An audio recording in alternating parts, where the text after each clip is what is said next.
pioneer even this late in Legion for Shadow Priest. I mean, throughout the entire expansion, people have been saying the worst caster in the game is Shadow Priest. Shadow Priest doesn't work.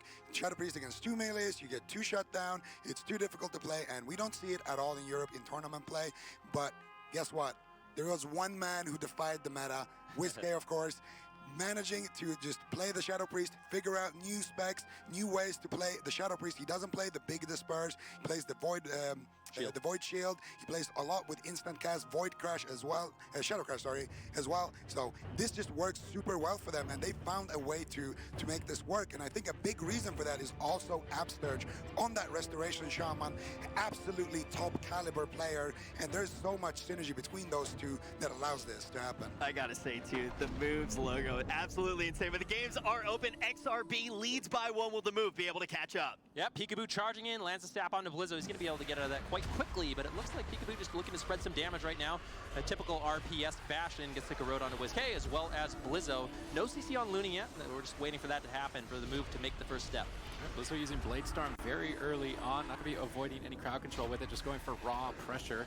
WizK looking to try and Mass Dispel dots off whenever he can. If he gets interrupted on Vampiric Touch, you can see already very difficult for WizK to finish a Vampiric Touch cast with Blizzo shutting him down. Earthen Shield Totem committed by Upsurge to allow WizK to stand in an offensive position. Peekaboo is moving in. Looney's trying to jump away. Peekaboo follows him up behind the pillar. WizK's trying to push up, but if he pushes too far, he could get collapsed on, so he's opting to stay in center field. Void Form activated. WizK wants to get something going. He's going to silence up Looney. Kidney shot on Walrus. Everybody is rotting down. WizK starting to sink his teeth in. You can see Upsurge pushing in as well. He wants to disrupt Looney just a little bit. His team has a lot of pressure, a lot of momentum. Blizzo, Looney, and Walrus all rotting down low.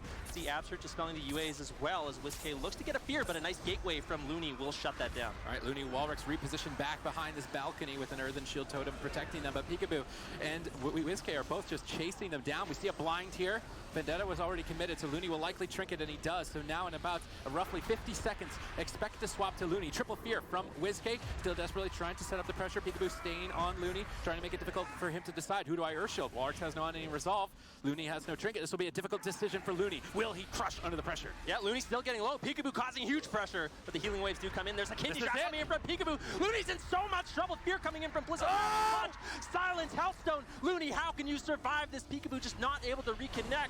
Does he have the damage to take Looney down? Ascendant's going to be popped. Healing waves come in, and Looney barely surviving, but clutch peels coming in from his teammates. Blizzo literally carried the game right there. If Blizzo wasn't there for Looney, he easily fell down 10 seconds into that stun lock combination, so they will stay alive. A close call, but Upsurge's mana is already down to the 50% mark. As you can tell, the Warrior Warlock going to be much more sustained based, but obviously Peekaboo and WizK can burst the target down very quickly, so Looney needs to predict that. Right now in this position with Walrus having Trinket, it's very easy for Walrus to escape, so we'll likely see Looney keep Earth Shield on himself. So it's up to the move to try and set something up. We see Earth Shield on Looney. WizK could go for a Silent Spear. They could potentially go onto the Warrior as well, but the full Hex was snuck in by Looney. He's getting aggressive, trying to get some pressure for his team.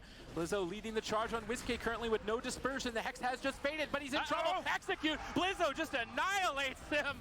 Huge damage from Blizzo. XRB to the moon, now leading this series 2-0.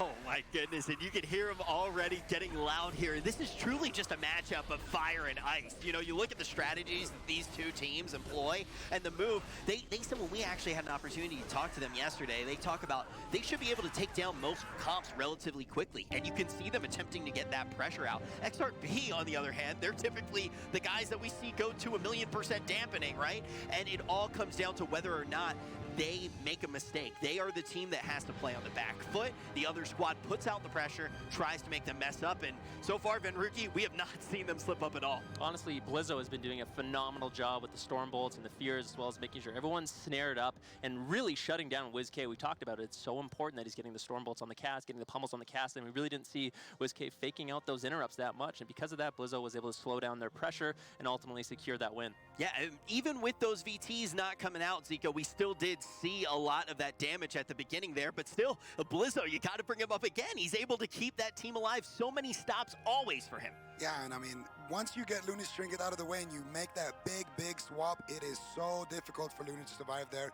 Blizzo came in at the last second with that moment that you're talking about, Van. It was amazing. This is why we always highlight Blizzo. This is why we said that he was the MVP of last year. This is what he does. He finds those situations where you're going to lose the game, and somehow he acts as kind of like a goalkeeper who just pulls out a miracle save for his team. unbelievable. And also, just want to mention, you know, Super Tees, we had talked about how it really is just going to be a battle of the mains here. It's going to be a battle of the mains in the last tournament of Legion, and we're really seeing that here too. We are seeing we're seeing a Warlock, we're seeing a Warrior that are absolutely skill-capped, we're seeing the Shadow Priest, and it's just great to see in this final tournament. I mean, it was a great play from Blizza, but if he was even 1 second late, Looney was gone, and this is 1-1. So it's still anyone's series. I don't think that the score necessarily represents where this series could go. This could be a reverse sweep for the move if they can keep it up, keep the plays going, because that was a huge amount of pressure. We even, like, Whiskey just pulls that out of nowhere a lot of the time, and he just bursts down a target, because I was expecting, oh, he's behind the pillar, it's not in line of sight, snuck in with a Shadow Crash, and suddenly Looney was at 1% health with Blizzo just praying that he could save him. So I'm really looking to see if the move can just keep a level head. This is where the true test of a team is when you're knocked down, can you get back up? Because this is going to be very tilting a little bit as well, so they need to keep it together, because that was a really well set up game from them. Just clean it up a little bit more. Maybe that Hex, maybe Absters could have avoided that Hex from Looney, because that ultimately sealed WizK's life. So just keep it level, and I think the move could easily come back from this. They definitely can, but they have their work cut out for them. Guys, we're going to jump to a quick break. When we return, we will find out, is EU going to kick off the day with a 3-0 victory?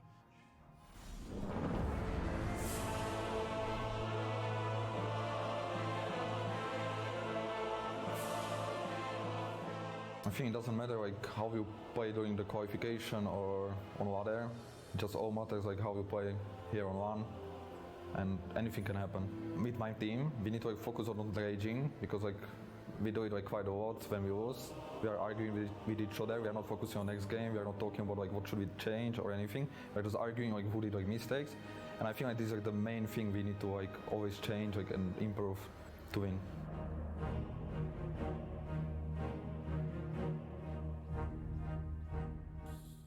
I've been playing with Zipa and Looney for quite a while in general, since somewhere in the middle of Mists of Pandaria.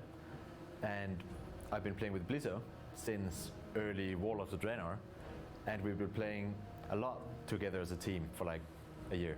Almost every team needs a melee player, and Blizzo is top-notch melee player. We just really enjoy playing together. We have a lot of fun when we play. We didn't really like prepare anything special for the move, but we already faced them on NA ladder, me and Wuni, because we are playing on NA. But I think they're a really good team, but I think we can win them if we play good. My message to the move would be, you've never been dumped that hard before.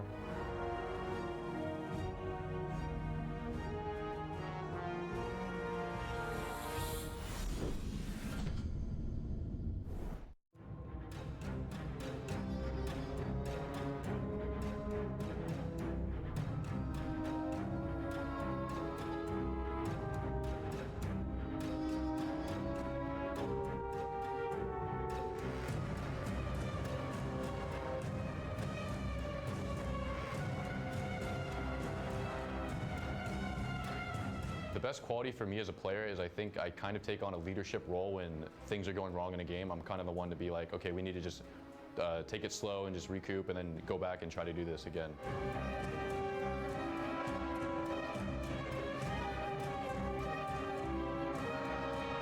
The best way to tell my opponent is after we win, and I know they're sitting across from me at the stage, I yell as loud as I can so they can hear me through their headsets.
XRB was one of the squads when we first started off this year that we said looked like they were almost going to be untouchable. They fell off in a big way, but now they are going to be leading by 2 in this series. They're getting loud on the main stage, and they're about to grab the first win for EU. My name's Rich. I'm going to be your host. I'm joined by Zico, Venruki, and Supatees, and we're about to jump into the next one. We see the compositions. Now, what can the move do to clean things up a little bit and potentially take the victory, Zico? It's just all about those big setups on Looney. They just need to make sure that they have pressure on Warwicks. They get a blind on the Looney, try to force that trinket out of the way, and then they can try to find an opportunity to either kill Warwicks or Looney with that Vendetta, with that big Shadow Priest burst as well.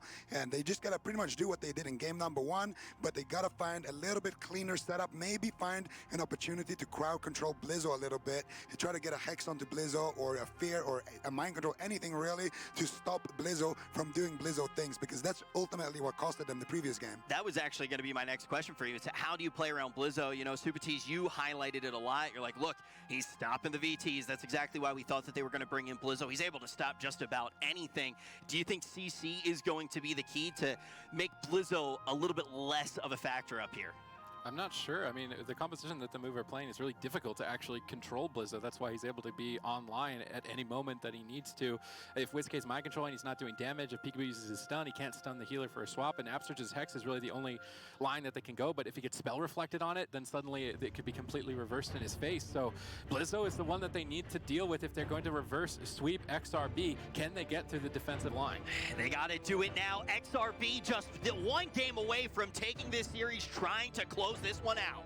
Yeah, the move, they did a good job in the last game, but I hate to be the bearer of bad news. They did die with a lot of defensive cooldowns still available. And with the way Shadow Priest works and that low cooldown dispersion, you really have to be rotating with the Void Shift as well as that Spiritling Totem, ultimately buying the move more time to generate those setups. All right, we see Peekaboo just softening up Blizzo, actually pressuring the Warrior a bit more so this game. Blizzo opting to use Stormbolt on Peekaboo to deny the initial assault. We see Looney caught into a kidney shot. Curious to see if they commit all in. Vendetta has been popped. Blizzo immediately disarms Peekaboo. Looney, that buys Looney enough time to gate across the map.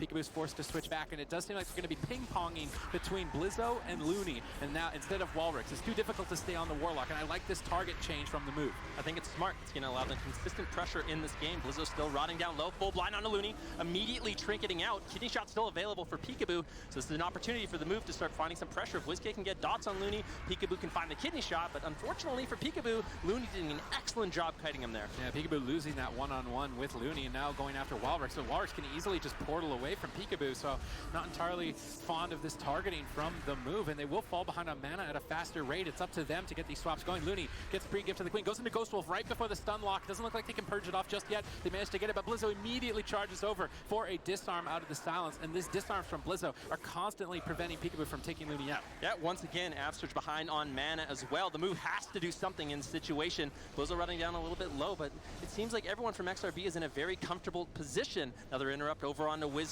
Earthen Shield Totem's going to be dropped out by Absurge to slow down some of this damage, but a nice Shadow Step kick coming in from Peekaboo. No gateway available. There's the full kidney shot coming in from Peekaboo onto Looney. But Looney really not taking too much damage. He's going to be rotting down a little bit, but able to gas out those healing waves. He's going to be completely fine. Yeah, Peekaboo did not have Vendetta for about 6 more seconds. If he had done that 6 seconds later, Looney could easily be on the ground. WizK couldn't really back up Peekaboo. He's too far away, and with a Warrior sitting on you, it's very difficult to move across the map. Now WizK is trying to cross. Absurge is moving forward as well. They know they're on the clock with Absurge down to half mana once again. See Shadow Crash tossed out, but onto Walrix. I would have liked to maybe seen that save for Looney on this kidney shot with Vendetta. They might not have enough damage to kill him after you wasting the Shadow Crash. Looney now gates to safety across the map with a disarm onto Peekaboo, and these disarms just constantly deny the kill. And as Zico is pointing out, unless they can prevent Blizzo from peeling the kidney shots, I'm not sure if the move can do this. Both the long gateway of this Affliction Warlock, Looney's very intelligently just waiting for the Vendetta. He uses the gateway that gives him enough time to get away, allows the team to get that damage as Peekaboo and WizK try to cross the map. WizK just really struggling to find damage on the Looney with the way XRB to Moon is playing this one out. Interrupt onto WizK once again. Absurge running out of time with his mana bar. Full kidney shot onto Blizzo. No CC onto Looney though, so unfortunately they're not going to be able to get too much pressure from this. Looney leaping into the middle of the map, looking for some more healing onto his teammates. Nice Stormbolt going out on Peekaboo. Really slow down some of that damage coming in from the move. Yeah, right now, I mean, the move, they've probably got like 1 minute to 2 minutes left on the clock in this game if they can't find a kill, and it's match point. This is devastating for them. Blind, it's potential sap on the trinket. Peekaboo tried to outplay Looney there. He didn't fall for it. Now he gets gets the trinket out of 2 crowd controls for 1 trinket, but he gets silenced. He trades out Astral Shift on the follow-up, but that's without Vendetta. Potentially Looney could fall. If WizKay can hang on, he trades out Dispersion. Blizzo is rotting down. The move finally have some momentum. If they can hang on to this just a little bit longer, that Vendetta's up in 9 more seconds. WizKay needs to make sure he's there to back Peekaboo up on this next kidney shot. It looks like he's just one-on-one-ing Blizzo here in the back line, trying to force Looney to chase across the map, but Looney isn't falling for the bait. It's Peekaboo versus Looney. It's Blizzo versus WizKay in this position, and I definitely think XRB to the Moon are getting ahead. We see kidney shot, but Blizzo immediately leaps back to deny any damage onto Looney. You cannot get past the defense of Blizzo. Yeah, he dropped the Earthen Shield Totem before that kidney shot as well, really slowing down some of that damage. Looney is honestly playing this phenomenally with his positioning, making it so difficult for WizKay. Walrus just free casting the UAs. WizKay in a lot of trouble with an interrupt over onto Absurge. Can he find the healing? Earthen Shield Totem's going to be dropped. Full silence now onto Looney as they look for some damage onto Blizzo. WizKay has really just focused his attention on soloing down Blizzo in this matchup. There's the full kidney shot onto Looney. WizKay needs to get over there. He's just trying to solo Blizzo. Potentially this could be the right decision, actually. Looney gates back, but he gates into a fear potentially. Looney is still low. He's got no area of effect healing for 8 seconds. He's going to have to manually power out healing waves, but WizKay with no disperse on 10 seconds. Absurge is almost completely tapped on mana. XRB just need to keep their cool. They've got this in the bag. Unless Peekaboo can sneak and find an opening. We see WizKay setting up dots on Looney, trying to make a move. We see Blizzo rotting down to half. Still, they're desperately just trying to recover. They know they've got this game in the bag. They can just survive a little bit longer. Peekaboo can't overextend for too much longer. I mean, he doesn't have the vanish, he doesn't have the evasion. Blizzo's been doing a great job pressuring him down, and now when Peekaboo chases down Looney, it's going to be very scary for him. Full interrupt onto Looney, may potentially into a full kidney shot, but the Astral Shift comes in. Silence onto Looney, no trinket available. Blizzo! I think the Astral Shift might be enough. Blizzo comes back, Stormbolt onto Peekaboo, he trinkets out. Full fear going to be secured by Blizzo, but Absurge with the interrupt. Looney still rotting down to the Vendetta, spamming out the healing wave after healing wave. Ultimately going to be able to survive this one, but that was a scary moment. If Blizzo wasn't there again, Looney would have gone down, I can only imagine, and now with trinket available, the move are in trouble. WizKay's got dispersed, but Absurge has got nothing left in terms of mana. They have to end this game here and now. Walrus is suddenly dipping low as the move make a surprise attack. Walrus portals back behind the pillar. He's still rotting down. Looney gets caught into a kidney shot. If he trinkets, he's going to go into a full blind. Looney's actually in a tough position here from the pressure finally being developed. Looney's got Spearling Totem. I'd almost like to see him just trade it out because he's burning very quickly through the rest of his mana. This could easily be going down to a final race to the finish with no mana on both sides. Absurge is moving on top of Looney for potential purges, but WizKay is rotting down. If Blizzo sneaks in and execute, it will be the end of the series. He's hanging on double fear, kidney shot, good crowd control. Looney's still running down. Peekaboo not able to stay on target though. He's gonna go back and try and soften up Blizzo. The mover completely tapped.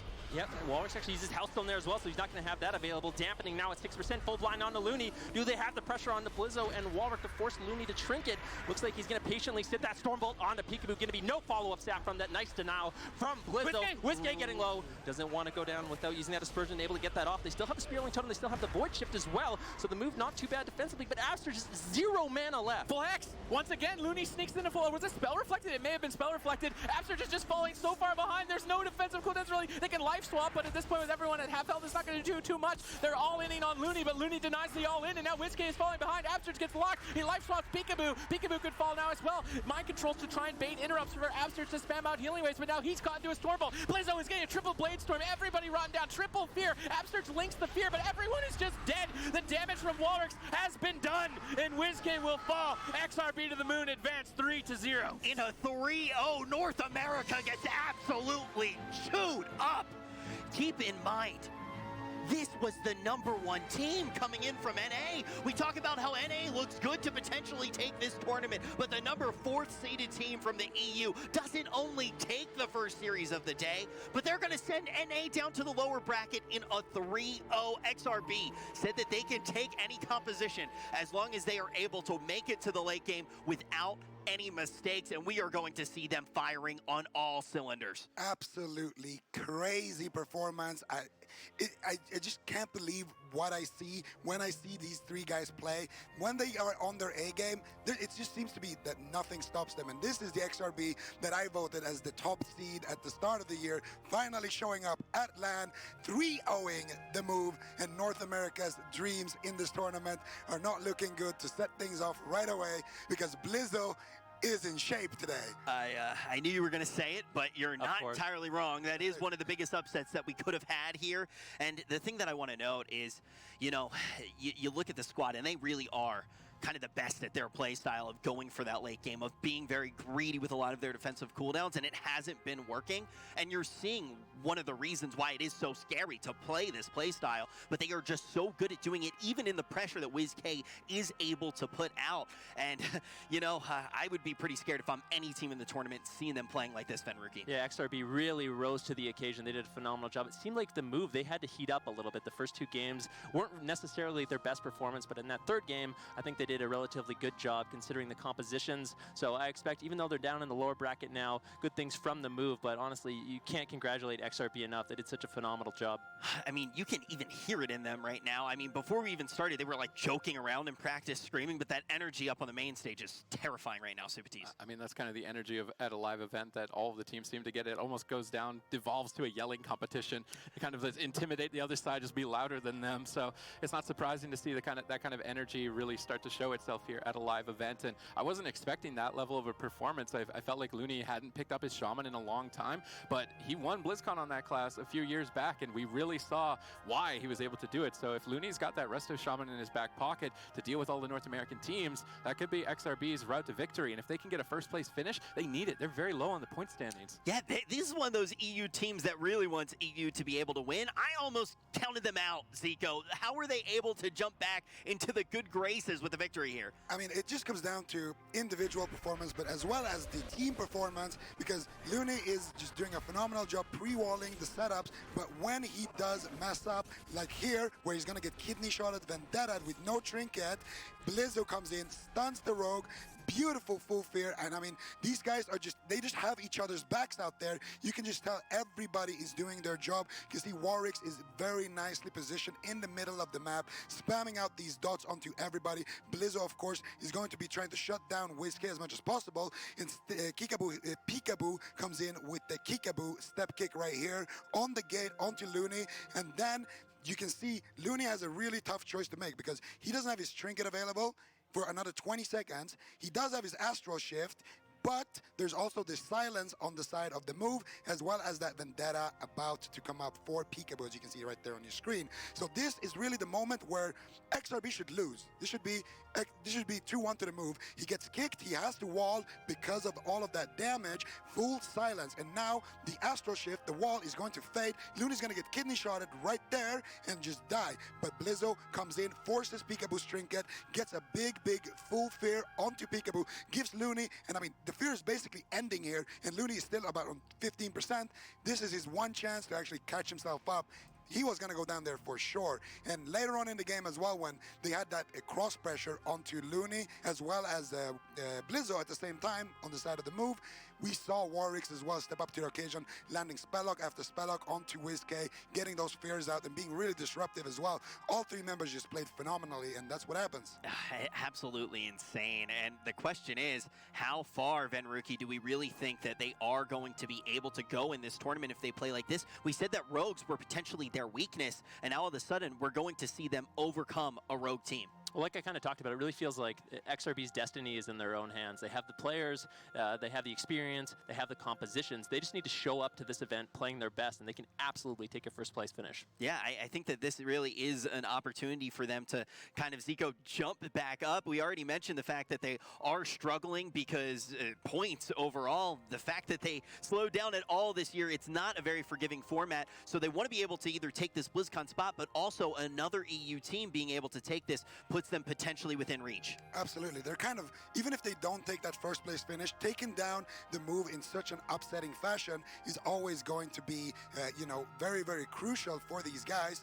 And I mean, we can just take a look here again at what actually seals the deal here. We can see everybody at this point is super low, and they've kind of been stacked up in a corner here, which is exactly what Blizzo likes to do. He's going to be dropping that triple fear, getting those big blade storms out, and at this point, you just need to finish out the game. You can see dampening is already at 10%, and at this point, it's just about finishing. You can see Blizzo gets that big triple fear there, kills off the Spirit Link immediately. WizK is trying to get some fakes out, and at this point, there's no Void Shift, there's no Dispersion. Absterge is completely tapped on mana, and it's just a clean sweep from that point. And already the bracket is going to be shaken up. The biggest upset possible in the tournament right now. You have the first seeded team from one region going down from the final, the fourth seeded team from another. We are going to see XRB to the moon, going straight to the moon, moving on in that upper portion of the bracket in the move, sent down to the lower portion of the bracket where they will play for their tournament lives.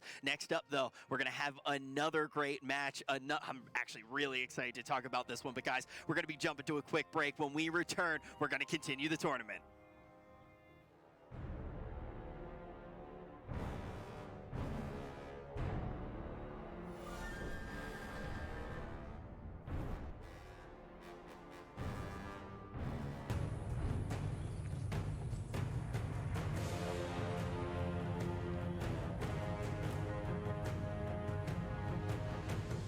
The best advice I could give to newer players trying to get into WoW Arena is just to play a lot.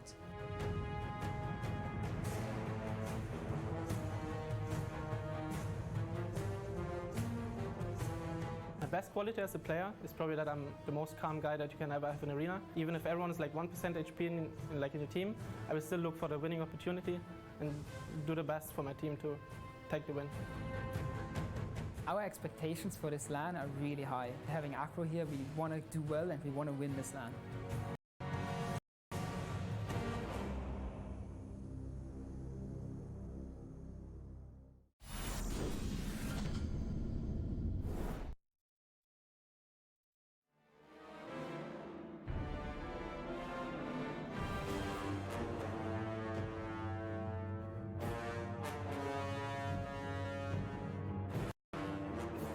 So I've been playing World of Warcraft since vanilla beta. I think I started playing in March of 2004. I've been playing with my current team. I've been playing with Ryan since I think August of last year, and Sam since this season. Chuck, I've been playing with Chuck forever. I've played with Chuck since 2011. So the moment we found out that Chuck's due date was right when this tournament was going to happen, which we knew probably from the start pretty much. Sam's just been a Wrestler Shaman. So the last 4 or 5 weeks, he's just been playing all Wrestler Shaman, and we've been getting a lot of help from Chuck as well. Chuck's been like stopping his stream and just like sitting in Discord with us, watching it, reviewing our games, telling us everything he does. Like he's just been coaching everyone. It's been great. I don't think we have I don't want to go in with huge expectations. Obviously, I don't want to put pressure. I don't want to put that pressure on Sam at all. But I think we can definitely hold our own. I don't think we plan to play one comp. I don't think we went up this year going, okay, Windwalker ETA is what we're going to play. We definitely practice other things, but it turns out Windwalker ETA is really, really good. And I guess it's given us the ability to, I guess we kind of focused on that for this stuff, and we intended to be really, really diverse going into BFA. So for BlizzCon, I don't expect it to be that same kind of approach at all. It's kind of a temporary measure, and definitely as a result of not having Chuck here. If I could say one thing to my fans, I would 100% say, thank you for being so amazing and being so supportive. This year has been one of those. It's been a bonus year for me. I got to play an extra year and live my dream out. So thank you for making that possible. I love you guys.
We already kicked off the day with an upset. EU was the one who really got the better end of that upset as well. The question is, are we going to see another upset? My name is Rich, and I'm joined on the desk by Zico, Venruki, and Supatees. And this time it would be a bit of an upset if NA was able to take it, and it is going to be due to the fact that Sea-Doo is not going to be able to play with his team. He is back at home. He has just had his baby. So congratulations, first of all, to Sea-Doo and Cass. Absolutely so happy for you. And also, we got to say, Sam I Am is looking really good, standing up, stepping up for Sea-Doo as that replacement on the Shaman, Zico. Yeah, and Sam has been saying he kind of had Sea-Doo's guidance, or his ancestral guidance, so to say, with this Shaman pick. Sea-Doo has really been, he's known for a while that this might be the case, that he cannot show up for this tournament, so he's made sure to kind of train Sam I Am and teach him all these little secrets of how to play that Shaman. And of course, he's got Mez and Trill backing him up as that Windwalker DK Shaman, and they're actually doing really well in war games, on ladder as well, and this could actually be something that people won't expect. Sam I Am, Resto Shaman, is winning games here. Yeah, and of course, this matchup is just one that is going to be very interesting indeed. Method Orange versus Making a Movie. We talked about now Making a Movie. They were a team that didn't have their full squad. Now on the other end, it is going to be Method Orange, who doesn't necessarily have their full squad. But let's talk about Method Orange just a little bit more, because this really is a team that, look, they straight up said, we straight up heard from Mez, this was the only way that he was going to play this year. If this was the roster that came together, it did. And they knew that they were going to be playing this LAN down a man. And they are still very positive about their outcome here. And they have a very interesting attitude. I feel like they almost have nothing to lose, Ven. Well, they do have nothing to lose. You have Sam I Am, primarily a DPS player, now stepping in for Sea-Doo on that Resto Shaman. Like we said, Sea-Doo able to sort of gift all that Shaman knowledge to his team before they left for this event. But the interesting thing about Method Orange is they've been a three-man team for a very long time. Trill, Sea-Doo, Mez, they played basically all the cups without Sam I Am, running primarily the Resto Shaman Cleave. So they still have that available to them. They still have a lot of different tools, some different composition that they can run, but I think it's primarily going to be that Windwalker Death Knight setup. And unfortunately for them, not having Sea-Doo here means they don't have quite as many compositions, not quite as much flexibility, but I still wouldn't count them out at all. All right, well, Sea-Doo, of course, is not here, but we do have a couple of words from Sea-Doo himself. Let's take a look. For anyone who is wondering why I am not here with my team today, I am currently waiting for the birth of my first child, and this is a really, really big, important moment in my life, so I do appreciate everyone who has been supportive and understanding on why I can't make this tournament. I'm really sorry to my fans if I'm letting any of you guys down. I know my teammates were well informed long before we made it to this tournament, so this is why Sam was willing and able to step up to the plate so quickly on that healer role. But this is definitely a big day, and if I could give a quick message to my teammates, I just want to say you guys are going to do great. I know you guys have been practicing. Sam, you're going to kill it. You were super high rated on the ladder. You just got to trust your instincts, all of you. And worst case scenario, you can't do worse than we did at the last LAN, so keep that in mind and just move forward. All right, that's definitely, I was not expecting that at all. Well, once again, Chuck, just want to say congratulations. But yeah, Daddy Do, not only Daddy to Matt, but also to Sam I Am, going to be stepping up. And I really do believe Sam's going to put on a show for us here. But let's talk about their competition. Making a Movie, a very, very, very tough opponent coming out. Yeah, and this time around, they've got full power. They've got Acro here now. He means the Rogue. We've obviously known them previously as Ascendant, now Making a Movie. They play the Rogue Mage Priest, but they may play something else in the blind pick, having known that obviously Method Orange are going to only be playing one composition likely, which is the Windwalker Death Knight Restoration Shaman, which I'm still really curious to see. Sam I Am, one of the best mages. You give him private lessons with Sea-Doo and throw him on a Shaman, he's going to know how to shut down Maru, because he's a mage player. So it's still potentially capable for Method Orange to take this. That's kind of been what we've been hearing as well. We've been hearing that Sam does have his own play style on the Shaman.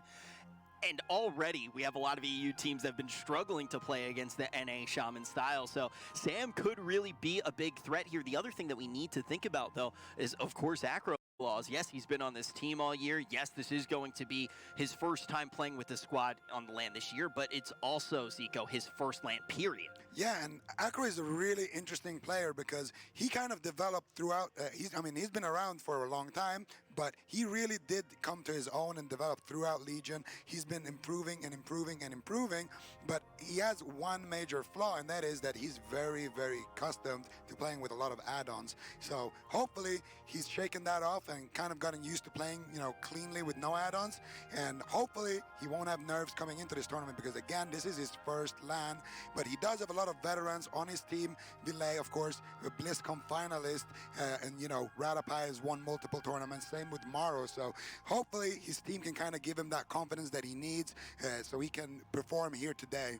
Yeah, Maro actually talked to us about that just a little bit. Guys, if you're watching this tournament for the first time, haven't gotten to watch any of the PvP tournaments before, the players do not have access to the add-ons that we would necessarily have access to in the comfort of our homes when they are up here on the main stage. But Maro did let us know that they actually got that practice in even before this tournament, because they weren't sure whether or not Acrolaws was going to attend that first LAN. So they got that practice in, he got comfortable then, and then they had that little bit of a warm-up period as well. Then, as somebody who has competed in the top level, has competed up on the main stage in these tournaments, what is that transition really like as a player? It's just about time. You need that time under tension, you know, making sure you're putting in the hours, doing the war games, playing on ladder without add-ons. So it's familiarity. When you get on the stage and you're a little bit nervous and there's a lot on the line, it comes down to the muscle memory. Having that muscle memory, being in an experienced position is very important. If they didn't put in the time without the add-ons, then it becomes, or with the add-ons,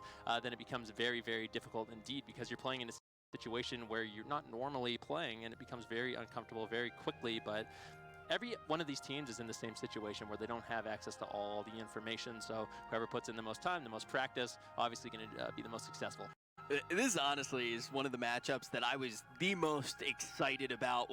Woke up today, got ready to come over to the tournament, excited about all of them, to be completely honest. But this one in particular, there are so many unknowns, right? You look on the side of making a movie and you just go, okay, I'm not 100% sure how they're going to perform at LAN. They've been this team where it keeps saying, all right, they look like they're in great striking distance of having a big performance, but we haven't quite seen it yet.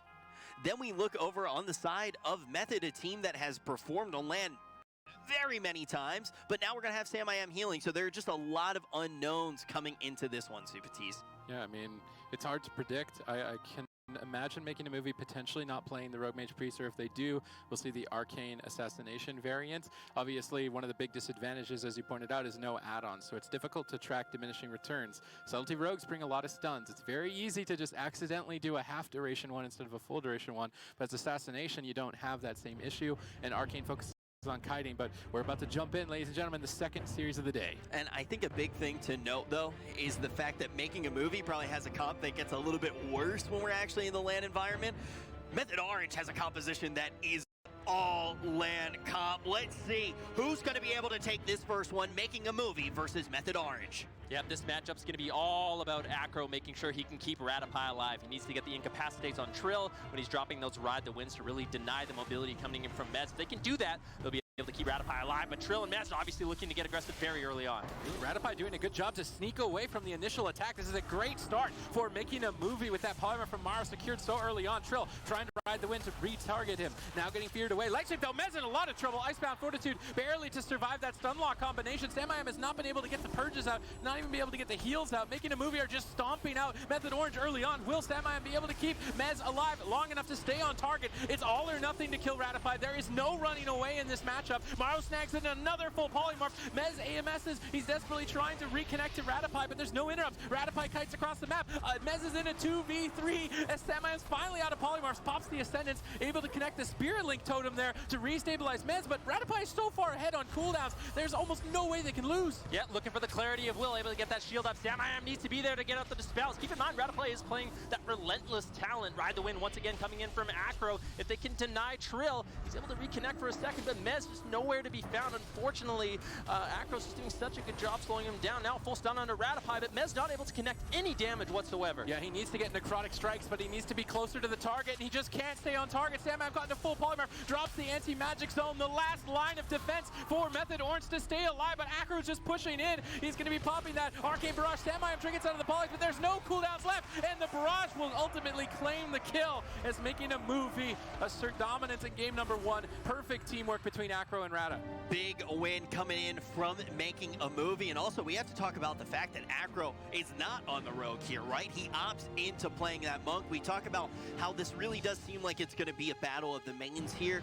Then, Rookie, why bring the monk instead of the rogue? Well, the monk brings a lot of defensive utility. Not only do you have the low cooldown stun coming in from that Fist of Fury, you can also give your priest the Tiger's Lust, as well as that very clutch ride the wind for him to get away, create space, and allow Mez to really not connect to his target. And that's what we saw. If we want to see Method Orange pull off the strategy, they need to land those stuns onto Ratapai way earlier on. That opener was absolutely abysmal for them.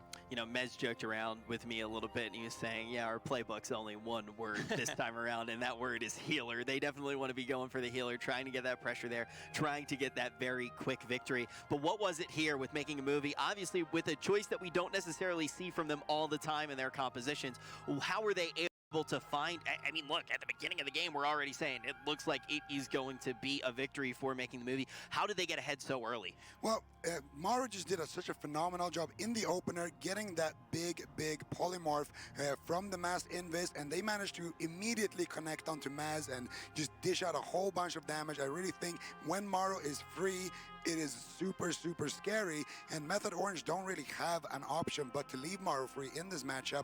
They have to just connect onto Ratapai and use all of their stuns and kicks, etc. onto Ratapai if they want to land that kill. So as long as Maru keeps controlling the game like this and keeps bursting and landing those sheeps onto Sam, it's going to be very tough for Method Orange to actually get a win here. When we put this match under the microscope as well right now, Zico, I expect to see pretty much always Maru having someone locked down. Yeah, absolutely, and I mean that's the role of the mage. When you are an arcane mage and you are free, you are going to be setting up these full sheeps onto the healer. You're going to get out that arcane orb, spam out the barrages, the missiles, and you know the few moments where Ratapai actually gets the fierce as well are going to be very crucial because it just forces more and more cooldowns. And we can take a look right here. I mean, Maru, of course, has used his mass invisibility right there, as well as his arcane power, and he is going for that big opener. Samayam, of course, getting sheeped out of the mass invis, and you can see already Ratapai is trying to line of sight Trill and Mez to the best of his ability,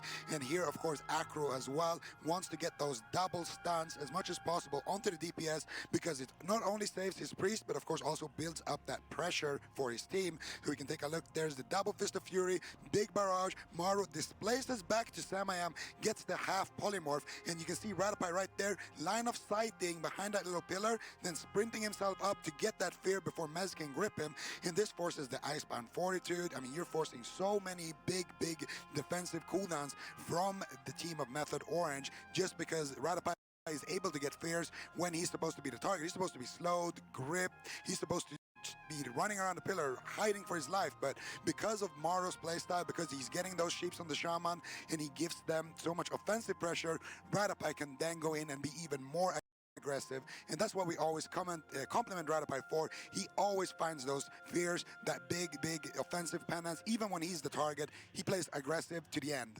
Yeah, now Method Orange tends to be a fan favorite quite a bit. When we saw the poll, this is one of the first times I think we've ever seen them not be favored. Making the movie, I think, pulled ahead by quite a few percent there. So, Zico, what needs to happen in this next game to kind of change that opinion, you think?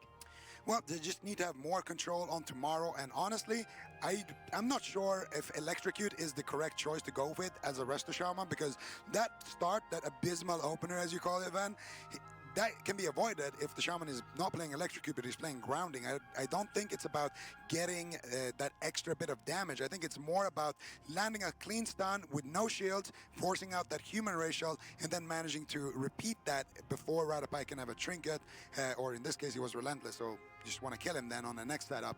I think that's going to be the most important thing. If Sam can maybe adapt to the Grounding Totem, I think that could be big because you can stop that mass Invis sheep, and then when the mage is out of Invis, Samayam will have a chance to wind shear the polymorphs and line of sight them and give his DPS a little bit more uptime. Okay, Supa, I don't play healing classes very often. When you do, it's not very good. I'm sorry. Oh, yeah. I didn't think you were going to throw me under the bus there. You try your best. I was about to compliment you as a fantastic I'm not good healer. either. You're okay. We're on the desk for a reason, Rich. You're okay enough to play with me. That's all that counts. We're going to take a look at the draft right now here. Akrolaw's still going to be on the Monk, but the big question that I kind of have for you right now, I've always felt, even with my lack of healing prowess, I'm almost as bad as an unrookie. Whoa! I will say, I feel like one of the hardest things to do is really find that balance between getting out that offensive pressure and getting out that. Ben is just staring at me right now. I'm terrified. So one of the big things with Sam I Am potentially playing this Purge, it's going to be hard to find that balance. Do you think that that's kind of maybe going to dictate the talent choice, because we kind of expect to see Sam I Am play the same playstyle in most matchups? Yeah, I mean, the Electrocute's an all-in talent, but when you're fighting a team that has a Windwalker that can provide Ride the Wind, so normally a Discipline Priest doesn't get away from Method Orange. There's no escaping Method Orange. But now Radipai's team has opted to play with a Windwalker Monk, and that lets the Priest get away, and that's never been a problem for them, or something maybe they've had to deal with a lot in the past. So it's a completely different strategy that making a movie are playing, rather than having the Rogue taking the Windwalker for more support. And it's going to be really difficult for them to navigate. They could go for a slower game, like Zico said, and respect the grounding totem. That way Sam I Am can focus on avoiding those polymorphs and trying to stay on the Priest that way and lose the extra damage, but try to extend the game, because as long as Acro is on the ball, this is going to be a long game, I feel like. And then we have to compliment making a movie here as well. I mean, this is probably a squad that we've given a little bit of flack for not being as flexible, and this is a really smart blind pick that they're going to be able to carry into game 2. Well, they knew they had problems with Windwalker DK as that RMP, which is their primary composition. So bringing in Acro on the Monk, allowing a little bit more defensive utility and flexibility, like you said, is obviously really important. But I think Method Orange, they know the strategy they need to implement. They just need to execute just a little bit better. And that strategy is going to be a very quick one. Will they be able to find it here? NA needs to put a win on the board. Making a movie, going to be leading in this series by 1. Rich, I hope you brought tissues for us, because it's not looking too good right now. Making a movie in a lead 1-0. Runes of Lordaeron, I can tell that Method Orange are going to just be going aggressive. Gas pedal on the floor every single game. Caution to the wind. Who cares? C2 isn't here, but we're going to try our best. But Sam Am gets caught in a full polymorph again at the start of the match. This is going to put Mez very far behind, but fortunately Trill has avoided the double stun, so at least he can start to develop some momentum. But Acro's in position potentially to get a Ride the Wind across the map. He needs to line this up. There's the Ride the Wind. Radipai's desperately trying to catch that wave and go across the map. Trill drops his own Ride the Wind for Mez to support. They grip him in, but it wasn't as far, so Radipai's making the getaway. This Ride the Wind is exactly what he needed to escape back behind the box. Sam I Am's trying to pressure him. Trill still trying to stay on target, as well as Mez. There's the Apocalypse, but they're still not forcing a pain suppression. They really need to get that out of the way soon. Yeah, interrupt onto Radipai, another stun coming in. Big pressure, there's a touch of death. Radipai needs to survive this, but he has all his defensive cooldowns. DR, Fist of Fury coming in, 50% HP with a nice knock. Mez is nowhere to be found. Ride the Wind comes in. Beautiful plays coming in from making a movie to keep Radipai alive. Mez just got knocked back to North America. He's just so far away. Trill tries to stay on target, but he gets polymorphed out. Mez just can't reconnect. All the momentum is lost. Making a movie are completely dismantling with this strategy. The combo of Acro and Rada on that Priest and Monk is so difficult for Method Orange to stay on target. Acro just rooting up Mez, denying the reconnect for as long as possible, but they've still got decent amounts of defensive cooldowns. If they can reconnect, it could still be deadly. Sam I Am, though, in the meantime, getting caught into Alexia. They're making a swap to him. Triple fear landed by Radipai as he's desperately trying to make a getaway. Trill staying on target. Mez marching forward, interrupting the polymorphs to desperately try and keep up the momentum. Sam I Am finally getting some purges in, but Radipai is going to be able to sneak behind the tombstone. Method Orange, though, they're starting to get on target. If they can just hang on, full polymorph on Sam I Am. Mez instantly uses the anti-magic shield to keep this up. Method Orange might be able to pull this out of the bag if they can stay alive, though. Mana not looking too good on either side. Yeah, Radipai into a full stun once again. Behind on mana, interestingly enough, on Sam I Am. There's a DR Fist of Fury, but like we said, Radipai still has that pain suppression. Trill and Mez able to get out some decent pressure, though you can see Sam I Am just chasing down Radipai. Mara actually uses block offensively to get out of some of that crowd control that Method Orange is able to put on him, so maybe a potential target swap onto Mara a little bit later on the game. I feel like that's unlikely. Method Orange seems to be very fixated on taking down this Priest, but there's the double leg sweep going out onto Mez and Trill. Polymorph on Sam I Am. Mez could be in a little bit of trouble. Really no defensive cooldowns left. Trill and Mez looking for some damage. Double leg sweep coming in from Trill. Big burst over onto Radipai with the Apocalypse. Fist of Fury stun as well. That's going to be the pain suppression traded out by Radipai. They still have Trinket Spear Link. If they can keep this going, I think Radipai might fall down. He's been doing a great job of kiting all the way across the map and setting up these long distance Ride the Winds, but they may not be enough. Sam I Am into a full polymorph. Mez needs to be ready for the attack. He could easily anti-magic shield here. He's got Trinket. There's a lot of missiles. There's the Trinket anti-magic shield. He's going to just play it safe and stay on target. Nice knockback once again.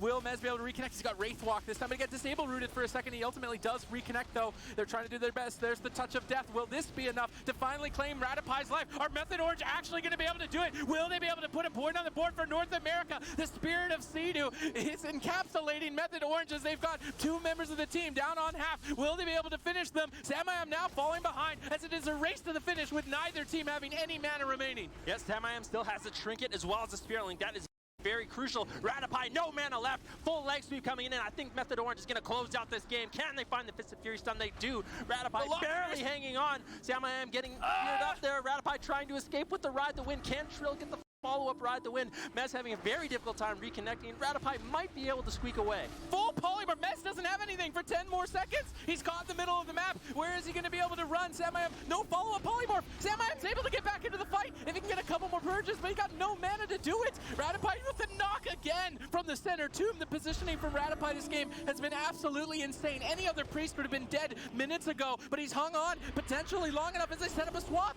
on a Samayam. They've got him locked down in the back line. He's got Spirit Link, but he trades it out at 1%, trying desperately to keep his team in this game. Samayam able to get away, full leg sweep now on a Radipai and Acro. Maro really laying in on the Mez, though anti-magic shell will deny a lot of that incoming damage. Maro now getting swapped. Maybe they can make it Ride the Wind over onto him. Nice Ride the Wind coming in from Acro, allowing Radipai to escape once again. It looks like Trill and Mez, they're changing their target. They want to take Maru down, deny these polymorphs, deny that damage. He gets gripped back. Radipai has no mana to work with. Can they take Maru down? He is an arcane mage. Temporal Shield's going to be used. Trill looking to close out this game with the Fist of Fury stun, but Maru able to survive. Mez has nothing left, absolutely nothing left, and they're desperately chasing an arcane mage. Mez could easily fall. They battled out so valiantly at the final second. He anti-magic zones the incoming stun. He stays alive, and Maru is staying barely alive. Triple fear, though, from Radipai as they've reversed it. Mez caught to the Fist of Fury, hanging on by a thread with this Corpse Shield. He's managed to do it, though. He's still alive, and I can't believe these teams are still going. This is the final Legion tournament of the year. You can tell this is the absolute skill cap. Radipai into a Hex, double leg save from Trill. Can they do it, Ben? Can they do it? Touch of death, big burst on the Maru. He gets taken down. Method Orange puts a point up on the board for North America as well as their team. I don't think Making a Movie is going to be able to take this 2v3. Excellently done by both teams. They managed to stick to an arcane mage, an absolutely difficult feat. I mean, we see Mez get knocked back to NA earlier in that series, but now we saw Making a Movie get sent to Trillville. That is going to be the first win coming out from NA on a map in this tournament, and ultimately we already saw Method changing up their strategy. They don't take down a healer, Zico. Yeah, and I mean, this is because they ran the clock to the wire. They had nothing left in the tank of Samayam, really no more mana left to go with, and they knew they couldn't reach Radipai anymore. But Maru blocked a little bit earlier in that game to save Radipai and to get those polymorphs going. So they knew that there's still an opportunity to maybe take down Maru. If we can switch to him and shut him down, then that's what they managed to do. And you know, this was such a close game. If Maru actually had landed one more poly, I think, onto Sam, Mez could have easily been the one who actually went down there in the end. Both teams played this one really, really nice. And I gotta give Sam some credit as well for keeping a game against such a difficult opponent going for such a long time and actually managing his cooldowns really well and even surviving some of these swaps that we saw onto him. Sam did a really great job in this game. Yeah, I mean, last time in the first game of this series, you know, you kind of see Sam flailing a little bit. You see some of those overlaps come in. You see a lot of pressure. You see him instantly caught into that CC. In this one, we saw nothing but clutches. I mean, even down to that last link that went down, Sam looking very good here in this second game, and ultimately that is going to be enough for them to tie up this series, Subatiz. And my question for you right now, before we hop to the break, do you think we're going to see the same compositions all the way through on both sides? Maybe this next loss, if there is one, the map is obviously a big factor. I think if we get a Tolvaron arena where Radipai can more easily line of sight, then it will be more difficult, obviously, for Method Orange to take him down. But we saw target switching, so there are more strategies available for Method Orange, and that could be, as I'm sure you're trying to find out from me, could be an option for them to change compositions. We might see Acro go back to the Assassination Rogue, try and bring more pressure in. A lot of stuff to look forward to. We're going to jump to a quick break. When we return, it's Method Orange versus Making a Movie.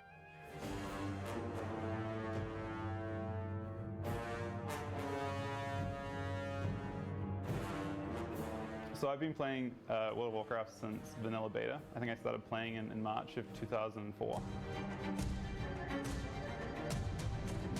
I've been playing with my current team. I've been playing with Ryan since I think August of last year, and Sam since this season. Chuck, I've been playing with Chuck forever. I've played with Chuck since 2011.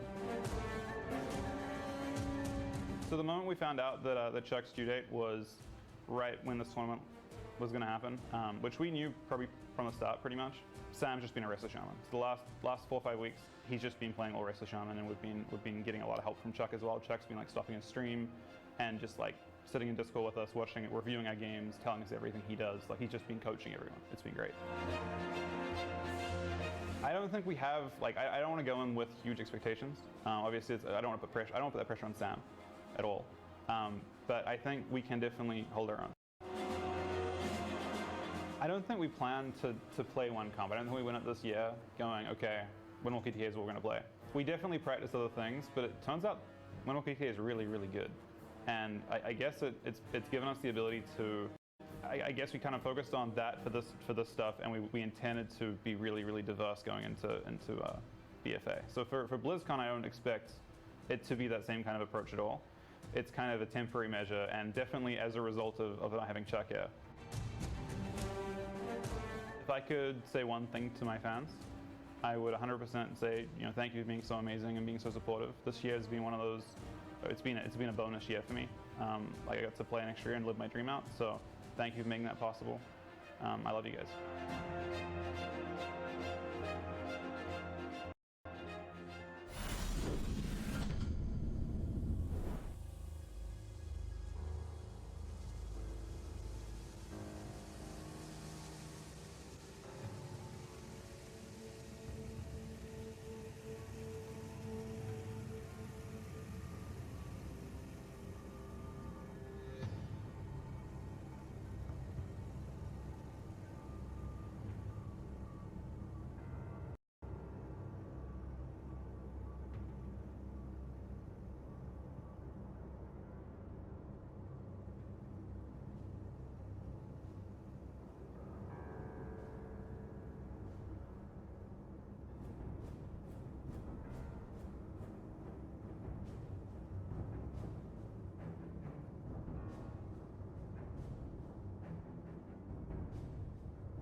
All tied up, NA versus EU, Method Orange versus Making a Movie. My name is Rich, I'm going to be your host. I'm joined by Zico, Venruki, and Supatiz. And guys, ultimately, we saw Sam I Am able to clutch up in that last series. Is that all it takes, though, Zico? I feel like that one was pretty close. I feel like that could have gone either way. That swap onto Sam I Am where you lived on about 1% because of that Blood of Silence on tomorrow. I feel like you cannot really afford to be in a situation like that. Method Orange's game plan is to run at Ratapai, take him down in 2 or 3 stuns, and that's what they need to do. And in order to do that, they also need to shut down Morrow a little bit more. Maybe they can afford to use 1 or 2 paralyzes here and there on tomorrow. Maybe Sam I Am can even play the Voodoo Totem just to get a little bit more breathing room from Morrow. They gotta do something because Morrow is all over the map, and I don't think that they can really bank on doing a late game switch tomorrow like that and kind of winning the game on that. It feels like that was a last minute effort, mid-game adaptation, and they come around every now and then, but that's not the way you want to play this matchup. If you're the Windwalker DK, you want Ratapai dead on the ground. Well, you saw how much of a commitment it really was, too. After they said, okay, we're going to go Morrow as our potential target, they couldn't move away from it, and you definitely want to because it's so hard to stick on an Arcane Mage. I mean, you really do see it there in the last seconds of the game. We're not sure who's going to take it, essentially, then, because we just see Morrow teleporting all over the map, blinking all over the place, so definitely not a target that we expect them to go on, but it's already all tied up 1-1, Ven. Yeah, it is. I mean, it really is going to be up to Method Orange. Can they shut down Morrow enough? Can they take down Ratapai as they charge in once again? Incapacitate coming in from Acro. Trill responds with his own Incapacitate. Nice Nova coming in from Morrow as well, but Trill and Mez are all over Ratapai very early on. Yeah, Ratapai sets up for a triple fear and a ride the wind across the map. This is actually a great start for Ratapai, but he does get gripped back. If Mez can stay on target, it's all about keeping Mez on the Priest. Trill is rotting down. He could be a potential swaps too. Sam needs to be careful with both targets at half health. Who are they going to commit to? It does appear to be Mez for now. Healing Tide Totem will allow Mez to recover as Sam moves up the ramp. The entire team is dogpiling, but this is why they picked Blades Edge Arena. Mez getting knocked off the bridge so far away. Acro on his back. Maro gunning him down with a full polymorph secured onto Sam. Mez is not going to be able to make it back anytime soon. Magic Shield is now faded. There's almost nothing left. And huge hits comes in. Making a movie are going to take game number 3 with a massive punch. Did you see Radamai's face when that happened? He just let out a laugh there. What on earth happened? Oh. And that's one of the things you really have to commend making a movie on generating pressure is that composition, because it can be difficult as the Windwalker Arcane to actually secure a kill, but these guys are doing an excellent job offensively and actually really testing Method Orange's defensive capabilities. Oh my goodness, Zico. Where did that damage come from? That was one of the fattest barrages we've seen. And that was probably the fattest barrage we're going to see in this entire tournament. That was a big one. And Maro, I like what he did that game. He got the sheep onto Sam-I-Am. Radapai goes up on the ramp, knocks Mez back to North America, and then when Mez is stuck there, he uses his trinket and his anti-magic zone, anti-magic shield, sorry. But Maro times off that Mark of Aloneth perfectly with that AMS, and then he goes for the big barrage at the same time as well. And it must have been a big crit because Mez went from about 30% to 0 in a global as Sam-I-Am was trinketing out of that CC. I think that was probably the fattest barrage of all of Legion. I think we have just seen it. We saw the fattest barrage of all of Legion up here last tournament as well of Legion. And there it is. Crazy damage going to put our European team on match point here. And the thing is, we still haven't even seen their Rogue Mage yet. I can't get over how interesting it is to see that adaptation from this squad, Supatis. And it's promising to see from them. We keep saying, when is Making a Movie going to have their big land showing? Do you think this may be just that? I think it definitely could be. We got a replay here, I believe, for Zico to go through. This is just, we're showing the kill again. I want to see that big barrage. So Mark teleports back and gets that big poly, and then there, boom. And the reason why that happens is, of course, because of that. When you have that big barrage, it's because of resonance and all of the pets around Mez. And with that knock, you also knock those pets away from Radapai because they're all stacked up on the Radapai. They get knocked with Mez back to that little corner on the bottom side of the bridge, and that's gonna make each target hit by the barrage increase the damage of the barrage onto Mez by 25%, and that's why you're able to do such big damage, specifically onto classes like Unholy DKs, Demo Warlocks, BM Hunters, things that have a lot of units around them. Yeah, it can make for really big hits. Arcane Resonance going to be scary. Another thing that is going to be scary for Making a Movie is going to be map selection, right? So we already said that maps are going to be very important. Supatis, Dalaran Sewer is definitely a map where Method Orange can be really dangerous. Yeah, I mean, we're going to see Method Orange always go to the small maps. So we went to Ruins of Lordaeron, one of the smallest. Dalaran also equally as small, but it also has a bit of a Z-axis. You can knock players off the side of the square around the center of the arena. I'm wondering if we go to a game number 5, if Mez should step onto Demon Hunter instead of Death Knight and just go after the Arcane Mage instead. Maybe it won't be their advantage, obviously, and maybe Making a Movie will just switch to Rogue Mage in that case, but I don't think the Windwalker Death Knight's going to work for them on the bigger maps with Radapai's play today.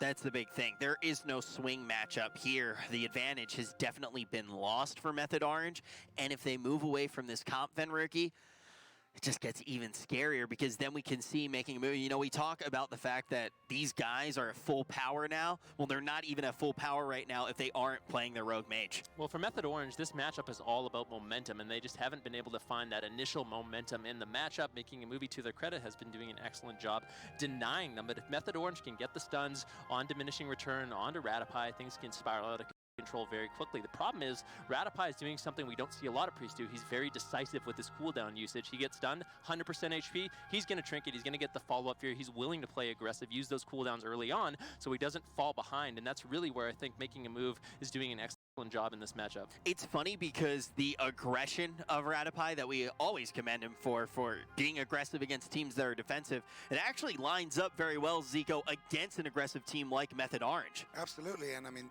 a strong offense is the best defense in a lot of cases, and when you play these priest mage windwalker or rogue mage priest, these type of comps, you are more often than not on the clock and you have to be the aggressive team. And Radopi has kind of always had this play style because he always likes to playing these compositions, and it just fits perfectly with Maru as well. They can find these big openings where they get those full polymorphs out of mass invis, and then Radopi is there to follow up with the fear.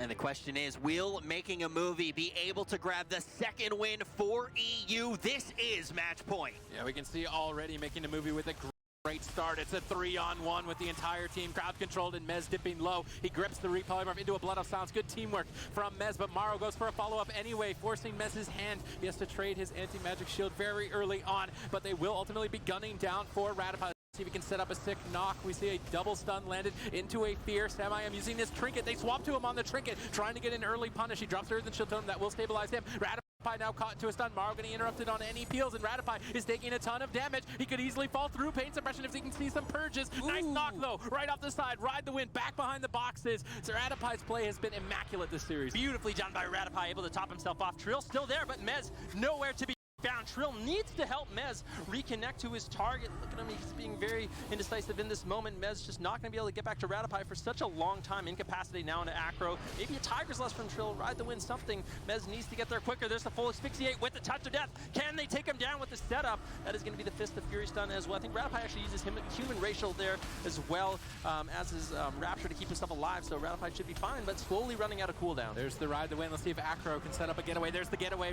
Acro laying it down. Radopi kiting away. Trill staying on target. Mez has been doing a good job to stay at least relatively close throughout that ride the wind. Radopi soaking through some interrupts, ducking out of line of sight of any potential purges, and Radopi's doing his best to make sure that it's never all three players of Method Orange hitting him at the same time. If it's only one or two, he can easily handle the pressure. As soon as it's all three, that's when things become overwhelming. We can see nobody in crowd control, but now they're just going for damage as Mez and Radopi potentially both could dip low. They opt to peel away. Nice polymorph into knock, but he gets gripped on the knock. Nice by Mez. Yeah, Radopi's in a lot of trouble now. Ride the wind once again comes in from Acro, but Trill matches it. Radopi has to run away. He's trying to get away. He's in position to get a follow-up fear on Samayam. Very nicely done. There's the fear. Radopi able to escape one more time. Mez caught into the stun. He trinkets out Wraithwalk, AMS, everything to reconnect to Radopi, but without the purges coming in from Samayam, Method Orange damage is going to be very limited. Yeah, Samayam had to dispel a Frost Nova out. He knows he needs to get there and start purging. If there's no purges, Radopi will not fall. We see a full stun secured. Samayam might use Spirit Link Totem preemptively. He could get caught in crowd control off the back of this counter spell. This is match point for Method Orange. Will Samayam be able to keep up the aggression under this pressure? Radopi getting gripped back, but he's going to ride the wind to the opposite side. Samayam hexes up Maru. They've got the mage controlled, but they can't get back on target. Finally, reaching him. There's really nothing for Radopi, but he knocks them away right in those final moments where he would have had nothing for an incoming stun. Mez trades out the zone right before the incoming stun. Well done from Mez, keeping himself alive just a little bit longer. Yes, Samayam reconnecting the Earth Shield. Maru looking for the cast, looking for the Lunef. Big pressure out on the Mez once again. Samayam gets interrupt. Do they have the follow-ups? You see triple leg sweep coming in from Trill. You can see Acro laying down that ride the wind once again to help Radopi escape. He's able to catch that wave and get out of dodge, and unfortunately for Method Orange, they're not going to be able to reconnect for some time. Trill has to use the ride the wind. He does. Mez there now. Can they get the stun? Archangel used by Radopi. Leg sweep onto Mez. That's the polymorph on Samayam, but he still has the trinket. He still has the link in order to keep his team alive. But he's in an awkward position where he's on the top of the Z-axis if he's not careful here. Not getting caught off guard. Mez stuns Maru on Arcane Power, denies the damage there. Really well done. We see a triple fear though from Rada. Rada's his MVP of this game. Acro sets him up and he always follows it up. Really good teamwork between them, and that's going to be ultimately how they dismantle the Windwalker Death Knight setup. Unfortunately though for them, mana is not looking too good. Can Radopi's team execute enough damage here? And now we see a full polymorph. I'd like to see almost just a Trinket Spirit Link and spam Purge from Samayam. They've got Radopi on the ropes with only Rapture as his last line of defense. He's trying to make a getaway. He gets stunned up. They grip Maru on the follow-up, but he's able to get it anyway. Mez is dipping low, 4 seconds away, gets knocked down. No grip available. Radopi making another getaway. Yeah, Radopi is going to be safe, but he has no mana. Like you said, if Mez can survive a little bit longer, he has Icebound Fortitude. Trinket Link comes in from Samayam. If they don't overlap, they might be able to survive. A swap now onto Samayam. He has the Astral Shift. He has the Earth Shield. Radopi with a nice mind control and Trill to really deny. Big pressure coming in from Maru, but a nice wind shear from Samayam to deny those arcane missiles. He should be able to survive, but for how much longer? He's got healing waves coming in behind the pillar. He stabilizes. Radopi's got no mana left. Method Orange have no cooldowns left, really. If they swap to Samayam again, will Radopi be able to hang on in time? This could be easily a game number 5. Trill getting polymorphed away. Double Fist of Fear. Radopi crossing the map. Nice Chains of Ice from Mez. He needs to keep Radopi snared pre-anti-magic shield. I love love Mez's play here. Whenever Samayam's polymorphed, he immediately uses his defensive cooldown, expecting an incoming stun and preventing the initial attack. But Maro setting up Mark of Valenus Knight and interrupt by Mez. Mez doing a really good job to peel for himself while his healer's crowd controlled. Samayam trying to move in. He's got a little bit of mana left in the tank to purge Radopi. Samayam needs to get there to deny this Rapture, or the Power Word shields will be too much for Method Orange to crush him through. Acro, though, is dipping low. He's got no touch of karma. They could make a swap to him. Yep, they can get the double stun. They can definitely swap to Acro. Offensive block coming in from Maro once again, and Radopi doesn't have the mana. This is what we saw in Runes of Lordaeron. Can they potentially take him down? Big swap on Mez, though, with the polymorph on Samayam, making a move. He takes down Method Orange 3-1. Impressive performance. My goodness, you know, the young rat, nothing but slippery there, able to get away from everything, and on top of that, Acrolaws, it's his first land, he plays it all, and he manages to get victory there, looking very well tuned, and also just so in sync. Like, you can talk about the fact that Radopi keeps getting away, it's because him and Acrolaws are just always, like, mentally linked there, Zico. Yeah, it's just, the whole team, honestly, is just on that same page. You can see offensively, there was a few things that they could have done better, but that's always going to be the case when you have an alt Windwalker compared to a main. But still, the defense was perfect pretty much from making a movie. They find these opportunities to get that safe ride to win, the big long one, and then at the same time they use that knock from Radopi to get Mez out of line of sight, so Mez cannot grip Radopi back on that setup, and then Radopi goes behind the pillar, line of sighting Samayam, getting those big clarity of wills, those shields, preparing with the fade, you know, trying to prepare himself as much as possible for the next attack. And every single time it comes, they are on high HP, they have shields. Maro consistently getting these polymorphs onto Samayam to reverse the pressure as well when they are connecting onto Radopi. So making a movie definitely did their homework here, and I think they did a good choice not picking that Rogue Mage Priest in this matchup and instead going with that Windwalker, and here I'll succeed. And also the question kind of is, do we expect to see that comp from them in the future in the upper bracket, or do we expect to see much more Rogue Mage, Venruki? I think it's going to be the Rogue Mage. Really, I mean, it depends on what they play against. I think Rogue Mage basically against everything, and then this to really take down that Windwalker Death Knight, which seems to be their kryptonite. But it's good that they have this comp prepared, and they're able to execute very well. Honestly, like I said, I'm very impressed with their performance. The knock talent from Radopi is very good, and it seems to be something Method Orange struggles with. We saw it when they played against Reformed in the spring finals as well. It was that knock talent that really defined the matchup for them, buying the Priest just a little bit more time to survive. So I'm really impressed, like I said. It is such, that is really the thing with that composition that we do see out of Method Orange. It is balanced on a razor's edge, and if you're able to put that knock in, they're just not going to be able to find. It often comes down to 2% for them when they do lose, right? We always joke around, one crit may have been enough to swing the game. That knockback seems to be one of those really wise talent choices against a composition like this, against this team in particular. And I do want to give it up for Samayam, though. We do see him able to take one, and we see very good play coming out from him overall, and they looked relatively decent even in that game. I mean, you see, he did still have plenty of mana left in the tank, but all of a sudden we see the pressure come out from making a movie, Supatees, and an overlap does ultimately come in as well. Yeah, I mean, Making a Movie just played that matchup perfectly, basically. I mean, outside of maybe Maro not needing to block on the Runes of Lordaeron game, they had a game plan. They knew what it was. They executed it. They didn't really make many, if any, mistakes. They extended the game until they knew they could get that cross crowd control window, and they just executed for a kill. So I mean, Europe is having a phenomenal start to the day, I would say, overall, and they're looking to be quite a force to be reckoned with. Yeah, when we look at this bracket, there are going to be a lot of E teams already in the proportions. Zico, if you want to. Yeah, I would love to. Okay, so first series we saw NA get 0-3'd, and then in the second one we saw NA get 1-3'd. So in the next one, I guess we can maybe guess that NA is going to get 2-3'd if the trend is going to continue. Now we're going to have XRB, and then we win. Well, no, and then it's Championship Sunday. No, we're going to see Method Black versus Super Rejects coming up later, and that's also going to be a very interesting game, of course, because we have Super Rejects, one of these teams, again, kind of similar to the Move, that just plays a comp that you just never face on Europe, and they have two of those comps, the Red Destrolock Shaman, kind of common on Europe, but still maybe not as good as these guys, and then, of course, the Holy Priest Destro Elemental, which seems to have been just a scary comp for everyone anyone on NA in this season. So, and we're definitely looking forward to that match. Well, guys, I think it's pretty clear that Zico thinks EU's probably going to win the next matchup without even saying what that matchup is. But we want to know, who do you think is going to be able to take it at home? Hashtag MBR, hashtag SR. We're going to be jumping to a quick break, but be sure to vote in the Twitch chat. And when we return, we got to see, is EU going to continue their dominance?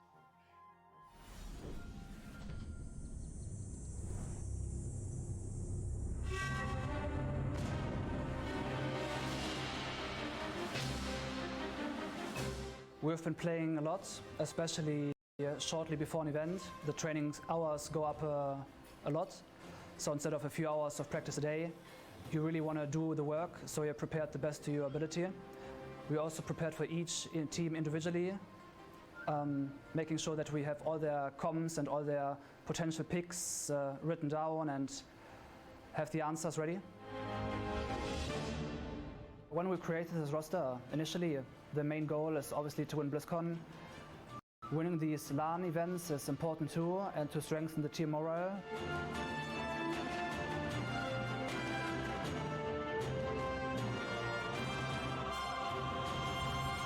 The best quality as a player is definitely my communication. In heated games where things are happening super quick and you need to make sure you have defensives, offensives, who to kill, when to run, when to blind defensively, I think I'm talking really well with my team.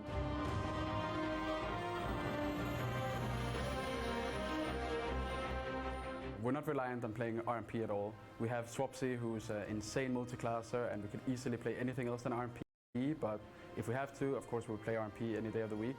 We would probably love to play that on LAN as well. It's been a while since we played that. Everyone has been supporting me so much, and I get friendly messages every day saying that they love me and they love watching my content, and it actually makes you play a lot better because you're so happy with what you give to other people.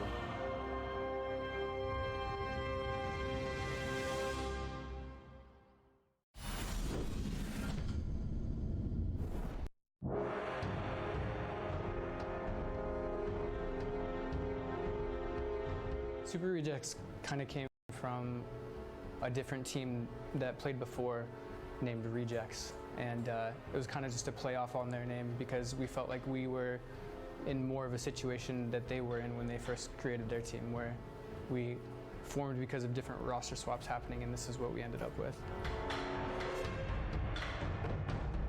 We were all very excited that it was announced that it was going to be played in Poland because I think all of us have never been out of the States before, so if anything, we got to experience this whole journey. We always try to focus on being as comfortable as we can with the compositions that we play and feeling prepared enough to play against a variety of comps, not just stuff we've been playing against all the time. We kind of feel pretty confident versus everybody at this point. I think we don't really have a specific team that we're aiming at. It's more of like, we kind of feel like everybody else underestimates us because of seeding and our past experiences in tournaments, and we're kind of here to just prove everybody that we have a lot more potential than they realize. I think the big thing I can take away from that other team and apply to this team is personality match is definitely a huge role in success as a team. Being able to just have fun and hang out and not even play WoW, be able to do other things and talk about other things is definitely super important. I would tell my fans that I appreciate all the support you guys have given me throughout the years, especially the last couple months because it's been a very long road, but I'm going to do everything I can to make it worth it.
Ladies and gentlemen, welcome back. We have seen EU on an absolute tear, and now we're about to jump into another one. My name is Rich. I'm going to be your host all weekend long, and joining me on the desk, we got Super T's, and for the first time on the desk, none other than Joe Fernandez. Joe, it is nice to have you with us here. We're really excited to have you on the team. What have you thought about the matches so far today? It's been really good to watch the matches and once again to see EU domination throughout the day. So I'm a big fan of that, and it's been really interesting to see how these series have gone. It's a bit unexpected at the beginning, to be honest, but once again, I love the EU domination. Oh, man. All right. Well, he's not one of us. Not yet. Not yet. We'll convert him to the NA way, but the question is, will we start to see the bracket and the scoreboard converted to the NA way? Because right now, it is very, very much the EU show. Let's talk about this next matchup. Of course, we are going to have Kolo showing up right now. How do you think he's going to fare against this EU squad? Might be a case for Kolo's NA's last hope again. We have to wait and see with Super Rejects versus Method Black. Kolo's new roster, we saw Smexon talking about his kind of trials and tribulations throughout his year and finding this new team. They're bringing in unconventional compositions, as Zico is alluding to, with the Ret Destruction Warlock and the Holy Priest Envious. So they're really a surprise factor. We are not really sure what to expect from them in this series, whereas Method Black is a little bit more tried and true with their setups with the Rogue Mages and Swapsy on Elemental or maybe potentially Warlock. So this first blind pick is going to be critical for either side's victory. Yeah, definitely is going to be the case here. I mean, look, Method Black is one of the most dominant teams that we've ever seen, to be honest. I mean, obviously this is a new format, so it's going to make things a little bit different, right? This year we've already had 6 tournaments for that region, but they have shown up in such a big way. And we talk about them being a squad that here now in Poland going to be at maximum power. They didn't have Raikou last time, and already, Zico, they looked so strong. Yeah, and I mean, they had a 3rd place finish at that LAN, and now they have the full power of their roster. They have the Rogue Mage Priest available to them if they choose to pick that, but it's been all about the Ellie Outlaw so far in their tournaments, and I think that we could maybe expect that to see that in the first game today. And we were talking a little bit earlier on the desk about Swapsy just being, honestly, like just one of the best players in the entire universe right now at the game, offering so much diversity to the compositions that we can see the squad bring. And now we got Joe up on the desk, who's literally played with this man before, up on the main stage, had the biggest victory that you could possibly have. What is it like to play with Swapsy? Like, what is his dynamic like with Method Black? It's a pleasure to see his in-depth knowledge of the game, really. He's just able to know even classes he doesn't play, and he plays a lot of classes, getting multiple rank 1s on so many classes. I can't even keep count how many classes, and he just knows every single ability of every class, knows what to expect for certain compositions, and just knows how to destroy them, really. Yeah, I mean, that really kind of is something that we've seen already. He's quite good at destroying teams. I mean, obviously part of one of the most impressive dynasties that we've seen in World of Warcraft esports. You also were a part of that. So it is really crazy to kind of see just how much Swapsy has been able to do. And, you know, before we even got here to this tournament, NA, EU, you can put that aside. Method Black really is one of those teams, if not the team that you expect to take this tournament, to get that spot to BlizzCon. Zico, what do you expect them to pull out in the blind pick? I really think that Ellie Outlaw Discipline Priest is their bread and butter.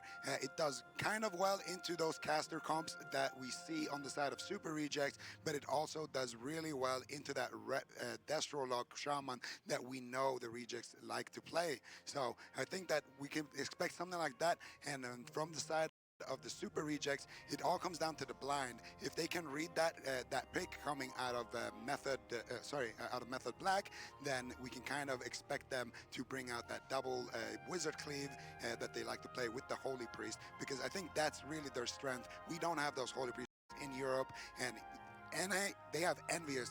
This guy is the Holy Priest prodigy. He is so good on that Holy Priest, and I think that he can really shake things up in this match. He's been phenomenal on the Ret as well, which really opened up a lot of the compositions that we have seen for Super Rejects, that a lot of the compositions that have worked. So in this later portion of Legion, all of a sudden he has found a way to make this Ret do crazy amounts of damage in the arena. But my question for you, Super T's, is let's dive into this just a little bit more. What exactly we expect out of the Super Rejects, because we already said, look, NA just has a bunch of comps that EU is just scratching their head about. I feel like this team probably embodies that more than anyone else. Yeah, the one thing with Holy Priest is that it's a really good wizard cleave healer. So basically you play with 2 ranged DPS. You play with Elemental Shaman, Arcane Mage, Destruction Warlock, Balanced Druid, these kind of caster teams. And why that is because of a stun that it has, Chastise. It's a ranged stun that it can just apply. So if anybody runs into the wrong spot at the wrong time in the middle of the map, Envious always catches him. He's really talented on Holy Priest to know not only what to do defensively to stay alive, but also to catch people when they overextend, and he punishes them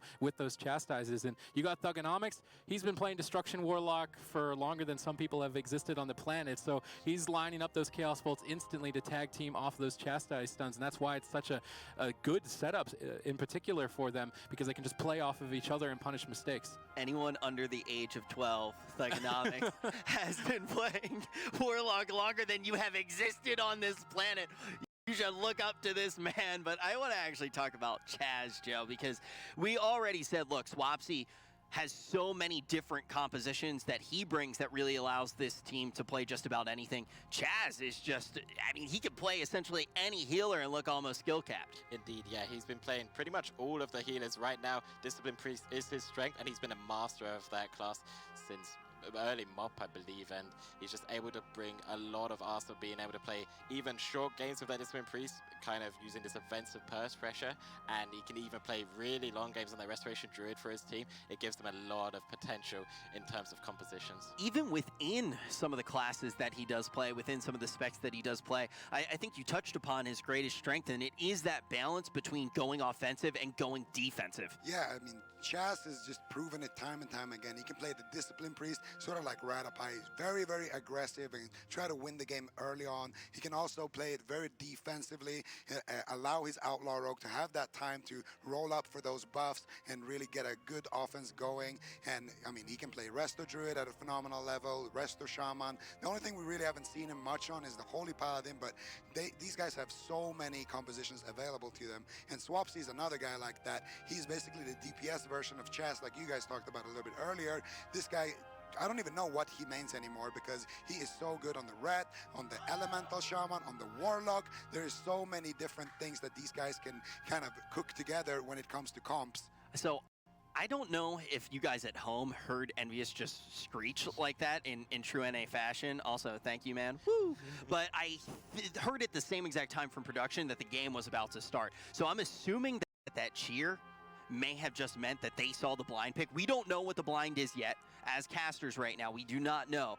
But I am assuming, because otherwise that was just a random NA screech, which I also support. You do that all the time. Woo! But I actually do think that what that was they potentially did win the blind. We're about to see. And now Method Black versus Super Rejects. What do you think of this pick, Super T's? All right, so Method Black are going to be playing the composition Zico was talking about with the Outlaw Elemental, whereas Super Rejects are going to be playing Elemental Destruction. And I actually kind of give this matchup to the Super Rejects. We're going to see if Method Black can make the switches to Envious. We saw Method Black in previous tournaments switch to Zuniaki when he played Holy Priest, completely blow him out of the game. So Envious needs to be ready for those swaps, Joe. Indeed, and Waz is going to be on that Outlaw Rogue, so he's going to be the player to watch. They're going to set up a lot of kills with that Plunder Armor and the most amount of stuns ever. He gets stunned though himself. Chaos Bolts come flying in from Thugonomics. He's going to be high HP, but he lands a cap stun onto Chaz. He could just be taken out straight away, maybe get a cooldown here, but it looks like they'll be okay. Chaz going to use that Archangel, and this might be a very damp game too. Yeah, I can imagine the Super Rejects, they're going to focus on dragging Thugonomics into focus on dragging Waz into bad positions, stun lock him and burst him down. So Waz needs to be ready for those switches as Envious will look to capitalize on bad positioning. In the meantime, though, Chaz and Swapsy are just staying far away from the fight. Tag teaming, hexing up Smex, and Thugonomics going for a Chaos Bolt. There's that deadly Chastise stun. Waz bursted down to half HP, but Chaz deflects with that perfectly placed barrier. Indeed, and if things are going to go to mana, Envious will probably win that low. The Chaos Bolt's coming out onto Waz. Once again, they need to be very careful. Swapsy and Chaz just staying max range right now. They're going to avoid it all game. Thugonomics is just going to be looking for those openings onto Waz time and time again. He's still a bit low there. Smexton looking for a hex. Lands onto Swapsy.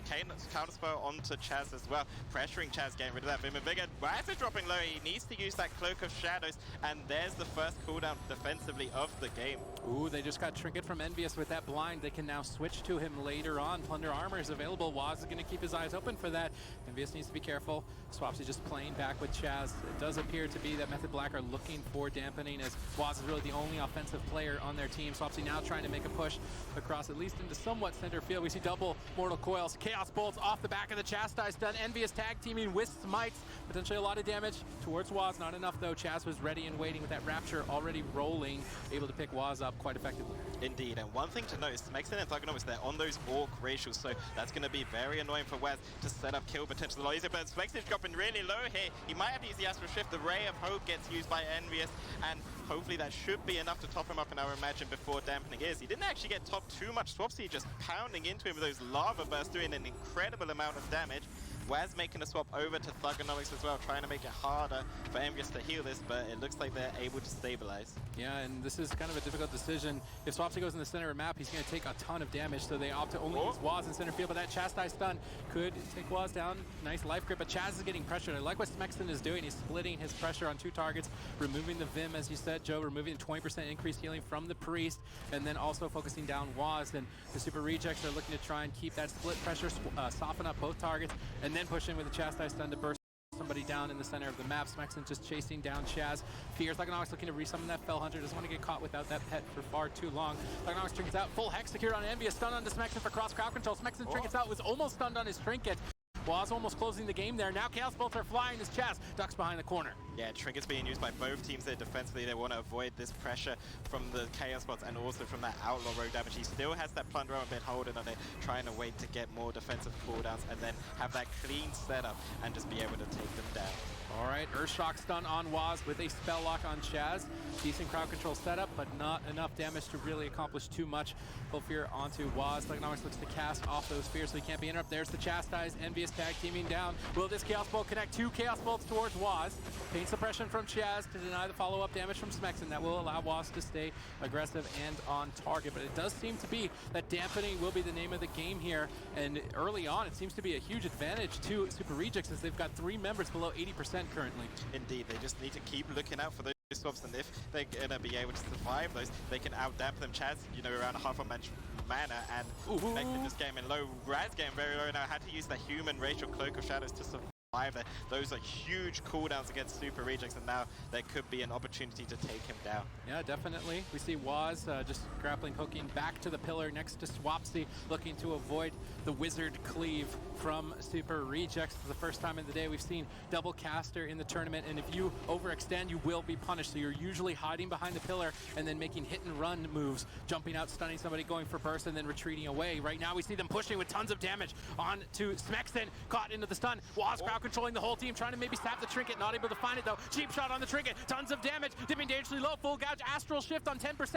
Waz gets feared away. Thugonomics with clutch peels, but a Hex with a stun for cross crowd control. Great teamwork between Swapsy and Waz, but just a little bit too much healing there for Smexton. He was able to stay alive. Really good teamwork from both sides. Indeed, that was crazy. Envious held up to that Ray of Hope and the Guardian Spirit there, knowing that the Astral Shift would be enough.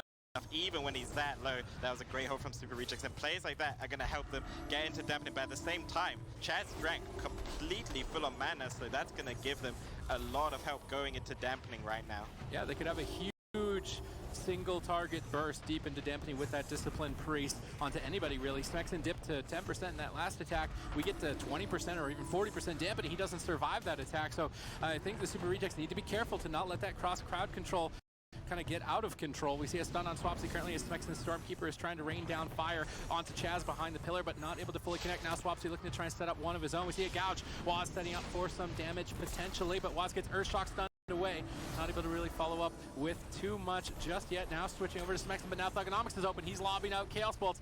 One for Swapsy, ducks behind the corner. He's going to pick himself back up. Smexton now under fire. Just so much pressure on Smexton right now. Stun onto Envious. Smexton 17 seconds away from that Astral Shift. Envious has a lot of defensives. He needs to be careful and rotate through them. Ray of Hope denies damage, but he needs to heal into it to allow it to top him back to full. How big is this going to be? Not very big at all. Just at the last second, Serenity going to be a huge heal topping Smexton off. But now with no trinket on Envious, HP still an open target. We're just setting into dampening. Indeed, and getting later into this dampening, the Ray of Hope Serenity might not be enough to top it up, so Super Rejects have to be careful of that. They need to try and get more pressure, force that Cloak of Shadows from Waz, and look to try and kill him. I like Thugonomic's position right in the middle of the map, just spamming out those Chaos Bolts and Fears, just disrupting their gameplay and getting kills as well. The Gouge over the Envious, it looks like they're trying to go onto Thugonomics, maybe force his Demonic Resolve right now. He's pretty low on HP, he gets kicked from Waz, he's going to spam out the Fears. This is what I was talking about, he's going to look to get a Chaos Bolt. He actually lands one on the Swapsy, does a chunk of HP, but the peels from Waz are going to be fine. He's dropping Smexen now as well. He has the Astral Shift needed, full blind on the Envious, he trinkets out, uses that Serenity, but now he doesn't have the Ray of Hope for a while. He might get that Astral Shift. No, a beautiful big kill coming out from Envious. Yeah, Swapsy, what's he going to do? He's been playing defensive tag team with Chaz this entire game, but Waz is now exposed. The Chaos Bolt being casted. Trinket kick from Waz will allow him to survive that attack, but Soul Harvest available, Stormkeeper available. Thugonomics and Smexen can both do a devastating amount of damage right now in the next coming seconds, and Waz is likely to be the target with no trinket. He's trying to retreat back to the pillar, but he may have been caught. Nice dispel from Chaz allows Waz to duck behind the pillar just in the nick of time. Indeed, he does get one Chaos Bolt, but he's just able to line of sight the second one. If he tanks one at high HP, he'll usually be fine, but when it gets deeper into dampening, Chaz was once again behind on mana, so he needs to be able to keep them up. Waz! Full Hex on the Thugonomics as well. Waz gets stunned. That Hex just pretty much stops them from getting any momentum. Chaos Bolts are coming out, but he gets mind controlled. Bit of an overlap there. The pain suppression did come out though from Chaz as well on the Waz. Another Chaos Bolt chunks his HP into another one as well. They really need to stop these. Yeah, but he's opting to go after Smexen. He's a bit less tanky, and he can't use defenses while stunned, but they make a swap to Envious with no trinket. They're going all in for the kill. Tons of damage. Guardian Angel denies it, but they burst right through it. They do the miracle swap, catching Envious in the center field and immediately punishing. They're still playing it out. Waz is trying to deny the kill, gouging up Thugonomics, his unending resolve Chaos Bolts. They're playing it out. Obviously, as a Holy Priest, when you die, you turn into an angel like this. You can heal for a couple of seconds, and then you go away, such as this. So they tried to play it out with that couple of seconds with Angel time, but not enough, and Method Black set up the perfect swap. I mean, so many things went right there. I mean, first of all, Chaz was pretty much out of mana at a certain point, and you can see there, he didn't really even have that much left. Maybe a quarter of a tank. That drink going to be massive, but also their ability to get that swap into play, and that is something that we have seen from them countless times, Z. It's just such a beautiful thing to watch when they set up these big goes on the healer, no trinket, and they get that stun, and they cloak offensive to avoid the death coil and the fears and all that disruption on the side of the Super Rejects, and they get that stun into that elemental shaman stun, and they take down Envious through the Guardian Spirit, 30% healing. I mean, that's a whole bunch of HP, but they have the damage to follow it up, and Method Black plays it methodically, they play it safe, they go out, then they dip back in behind the pillar, and they find these moments to attack when they still have defensives in case it goes south, and I mean, they just show up here. And also Envious, though, does play perfectly. I mean, you look at how he holds on to his cooldowns, a beautiful thing to watch. If you're a Holy Priest, you're saying, oh wow, my class can actually be good in PvP, because he is the one who has made it viable again, has really shown how good that class really is, how good that spec really is. I mean, Disc kind of being the priest that's gotten more attention recently, but Envious just absolutely skill capped here on Holy at the end of Legion. But I want to ask you, Zico, you know, before we jumped into this one, heard Envious getting a little loud, heard from production that the picks were in, we didn't see them yet. Do you think that's why he was getting allowed? Do you think he felt like he had the advantage in that series? Absolutely. I mean, this is something that I also expected from the Super Rejects, because I overheard yesterday from both of the teams that they were wargaming a little bit, and Method Black weren't doing too well into the Destro Ret, but they never picked the LA Outlaw. So I thought that Super Rejects probably know that they are going to pick the LA Outlaw, and the best answer that they have is going to be that Holy Priest Wizard Cliff that they just brought out. However, they forget, this is Method Black. These guys have 80% win rate on the LA Outlaw disc. This is what they do. They are taking down teams like XRB. They are used to going up against really heavy opponents like that, and Method Black, they just do a phenomenal job in this one. It's so funny, too, to look and see a 68% win rate on the Rogue Mage when, you know, Method Black, I mean, Raikou, Waz, you think of them as a rogue mage. I mean, 42% of those losses are probably making a movie formerly Ascendant. Yeah. True. Literally, their True. win rate is like, that's literally just the RMP mirror. So their win rate's probably almost closer to 100% against everything other than making a movie's RMP. So their win rate's insane. So math is just, let's stop doing math. No more math at all. Never again. No more rich math here. Zico, though, the one thing I do want to see is ultimately how were they able to find that win there with Envious doing so many things right and also having something that he wanted to have into this composition. Yeah, and I mean, this must be really, really crushing for the Super Rejects, because when you're applying so much pressure onto Smexin, Envious is going to believe that, hey, I have to use my cooldowns onto Smexin, and this is just another one of these beautiful setups from Method Black. You can see here, Waz is controlling up both Smexin as well as Envious with those stun locks here, and you can see Waz is in between them. You don't want to be this far up if you are Envious. He needs to be a little bit further back. Chas as well is standing here in a nice safe position, casting out those mind controls, and of course Swapsy is going to have a field day over here with that big lava burst flying in, and this is really the kind of moments that make Envious doubt himself, honestly, because they get a cheap shot into that gouge. Smexin has to use his defensive cooldowns. Chas is doing a lot of damage, tanking that spell lock. Swapsy follows it up with a hex, and these moments make Smexin, he just becomes the main target.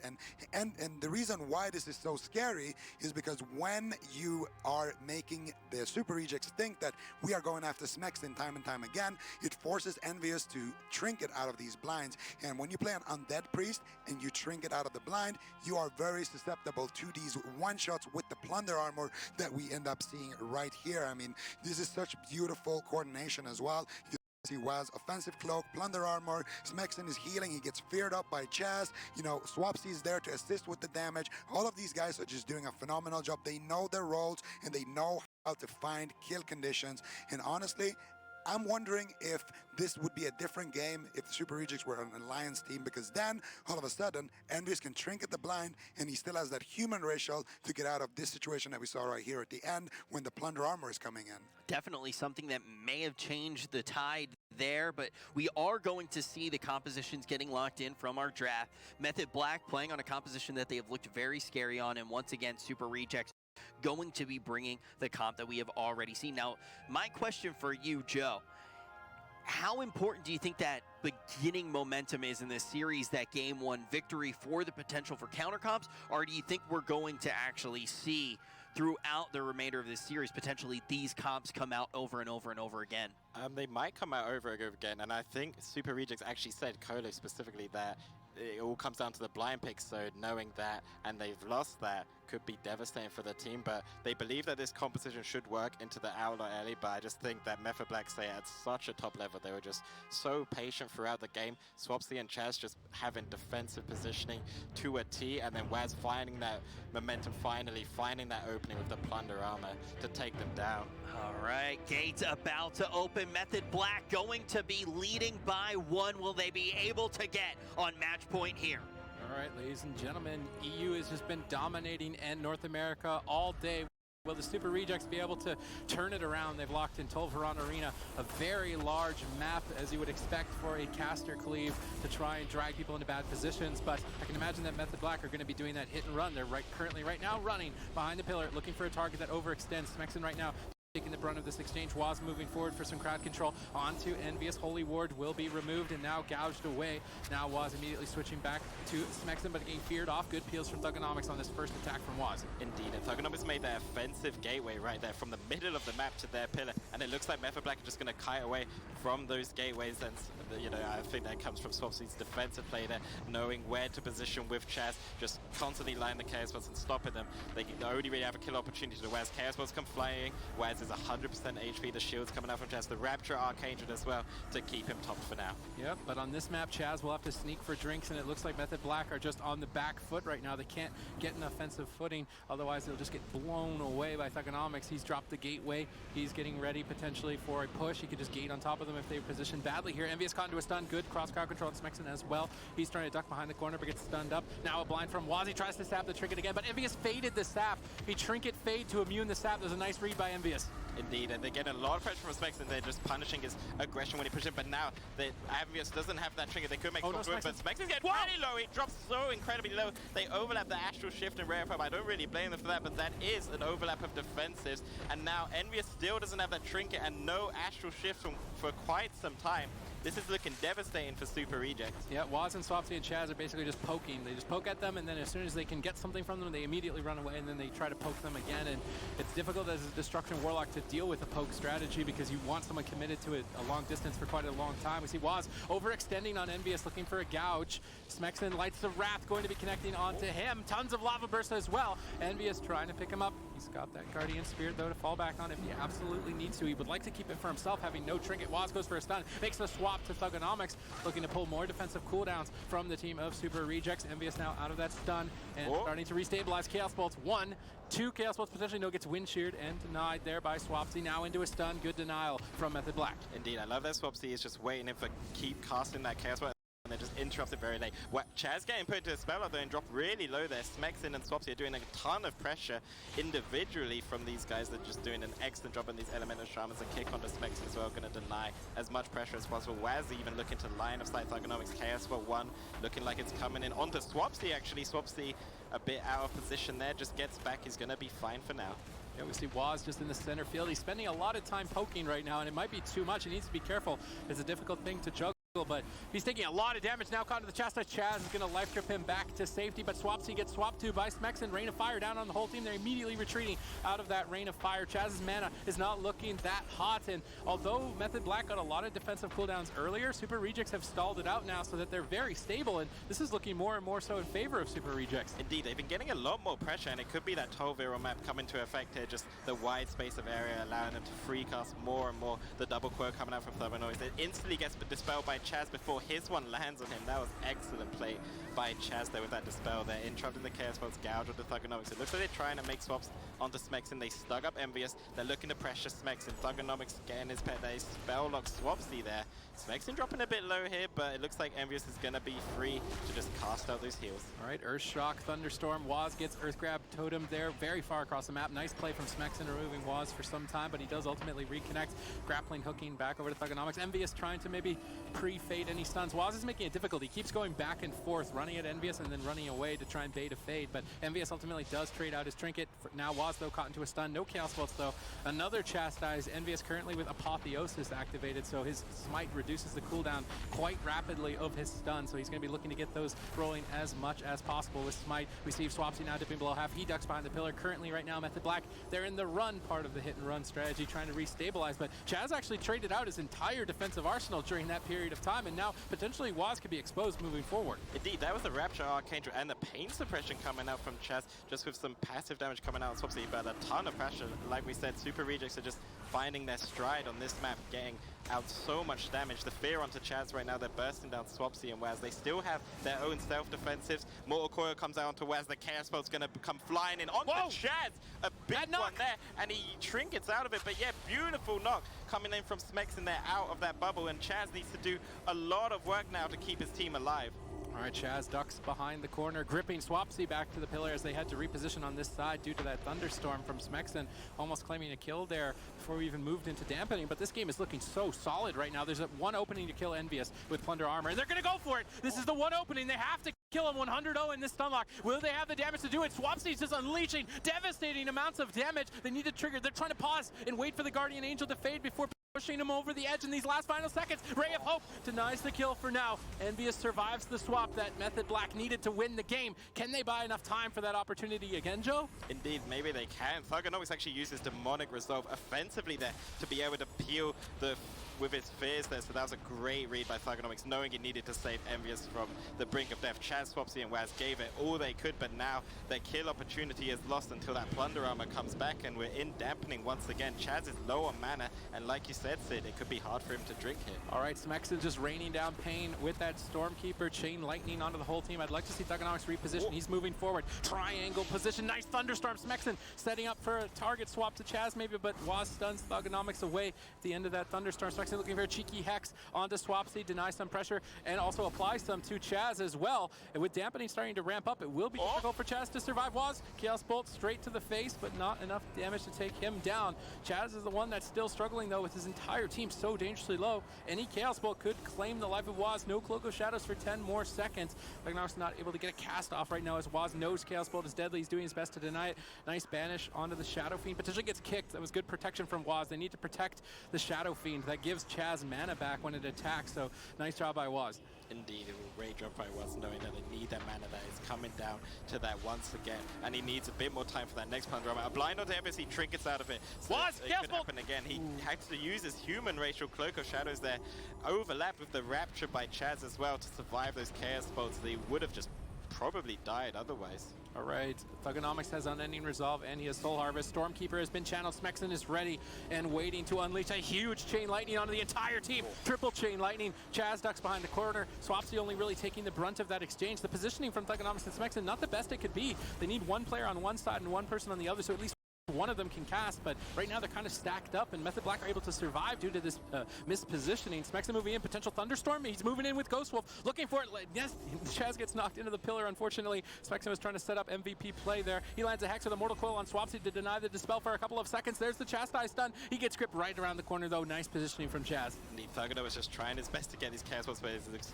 very hard for him against Method Black. Chaz and Swapsy are doing an excellent job of being behind that pillar, just line of them, and Waz also interrupted him throughout the game. Chaos Bolt looks like it might land onto Waz, a huge chunk of his HP, and every time he lands a Chaos Bolt, he might not necessarily get a kill, but Chaz has to deep further and further in his mana, and it looks like Super Rejects will take this if Waz doesn't pop that Plunder Armor soon and punish Envious for not having his Trinket. Well, yeah, the no Trinket. They've been getting Trinket with Blind, and that's the opening that they can take for a kill. They've got enough mana to make a push, but they're going to have to commit defensive cooldowns to stay stable enough to stay in the middle of the map. Smexon, another Stormkeeper.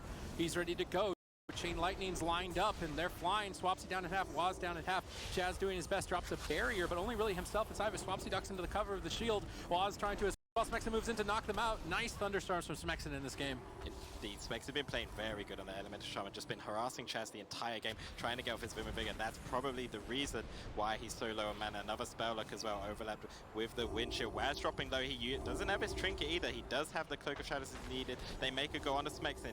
Chaos Bolt's coming out there. Waz using his hook back to line of sight those well played from Waz, and it's getting deeper and deeper into dampening. Yeah, now they need to get Envious's Trinket with Blind again, and if Envious can be greedy and sit it, then there's no opening to kill him later. So I'd really want to see Smexon and Thugonomics peel so Envious can sit a full blind. In the meantime, Swapsy tossing out some Chain Lightnings, trying to finally develop some sort of momentum. Their team has had basically none this entire game, almost except 1 point in almost a 10-minute game. There's the double Mortal Coil, instant Dispel, but into a Chastise. He gets gripped back behind the corner.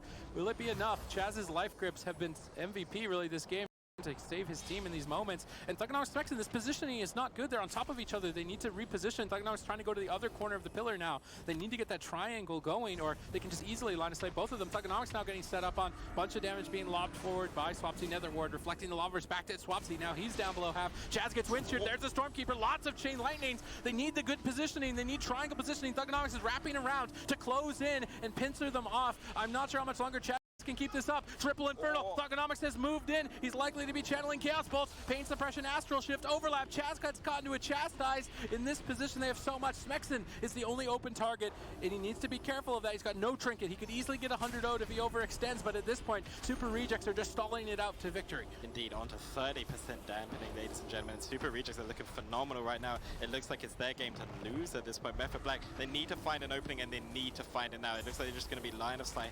Maybe look to out-dampen open them with Ghost and be able to survive, but I don't know how they're going to do it. Swapsy and Waz are just very low on HP. Chaz has relatively no mana. I don't think he's ever going to be able to recover. Topping them off right now. A gouge onto Thugonomics, spell lock onto Swapsy. They're just stopping their own pressure. Waz dropping low. The stun gets used on him. He's not using his trinket just yet, but the Chaos Bolt would land. He just about trinket and uses that Cloak of Shadows, but now he probably won't have that for the rest of the game. The Stormkeeper comes out as well. Smexin trying to get a lot of pressure. He really wants to get that Vim and Vigor down. Chaz using the Light Off. He's getting chunked down by Smexin. He's doing an excellent job of this Ellie Shaman.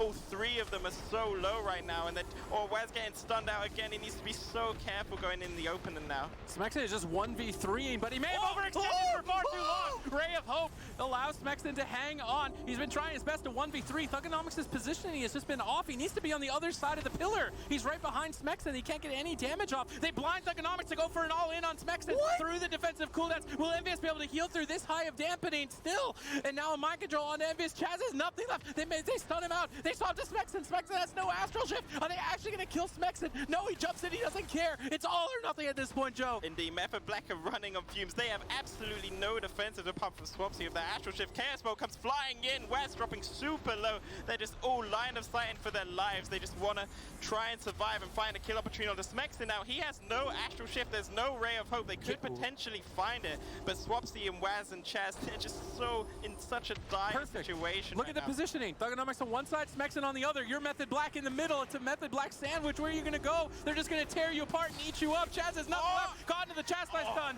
Smexin dipping low. Potential cross kill, but with cooldowns available, I don't think maybe it would be a bit of a throwaway for him to go down.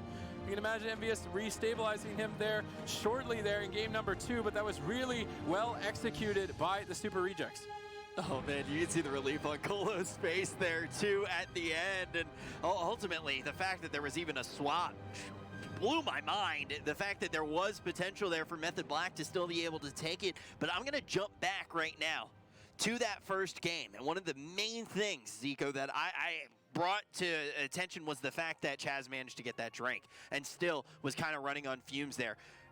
Is that what it's going to come down to, whether or not Chaz is going to be able to get a drink to extend it into that late game if they can't find that early kill? Absolutely. On the big maps, you are going to be needing to get those drinks. You're going to be needing to find these big opportunities where Envious doesn't have a trinket and you can blind him, or where Envious doesn't have a trinket and you can plunder him and try to kill him. And that's really going to be the main thing that you want to be doing if you are Method Black. Now, the problem is, on a big map, it's very, very difficult to make your way to Envious when he has no trinket, or even when he has it, just to blind him, because once you get there, there's still the Fade, there's still the Holy Ward, these things that you need to kind of go through before you can land that full blind and before you can force that trinket. And you need to do it when you have pressure as well. And Smexin and Envious did a good job staying on far range away from each other, and they just didn't leave an opening for Method Black to kind of get that same setup that we saw in game number 1. Yeah, and ultimately, another thing that's just going through my head right now, Zico, is are we just going to see these two compositions, you think, throughout the remainder of the game, or do you think some comp switching could be in our future? I mean, it's hard to say with Method Black, but I think that on the side of Super Rejects, they have 2 comps that they're going to run. One of them is going to be, of course, the comp that we just saw, the Destro Holy Priest Elemental, and then the other one is going to be the Destro Resto Shaman. Now, the interesting thing about these 2 comps is that the comp that we just saw does pretty much well into everything except for Cleaves, because Cleaves can just train down that Holy Priest. Now, on the flip side, the red Destro is super, super effective at dealing with those cleaves, so we could potentially see a cleave come out of Method Black when they have the counter pick. So right now, if we see the Holy Priest being locked in again, we could see something like a TSG, a Windwalker DK, something like that just wants to run at Envious and take him down early on. We could see that come out, and if not, then we're going to definitely see the same comps that we've seen so far. So days still a little bit early here. We're not quite even at the halfway mark, but jump into this break. Keep in mind, we've seen just about everything so far. We've seen some quick games. Now it's starting to get a little bit damp in this series, but the one thing that we haven't seen is an NA victory. We're jumping to that break right now. It's tied up 1-1. Do not go anywhere.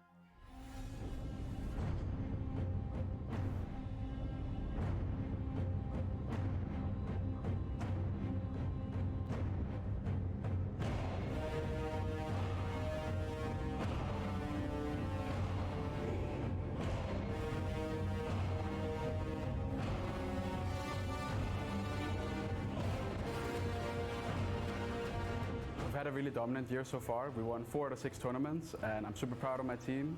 And I actually haven't had this much success since 2016 when I won regionals. I don't think anyone is going to choke. I think most teams are extremely good that are here right now. Like, I have a good feeling we're going to win.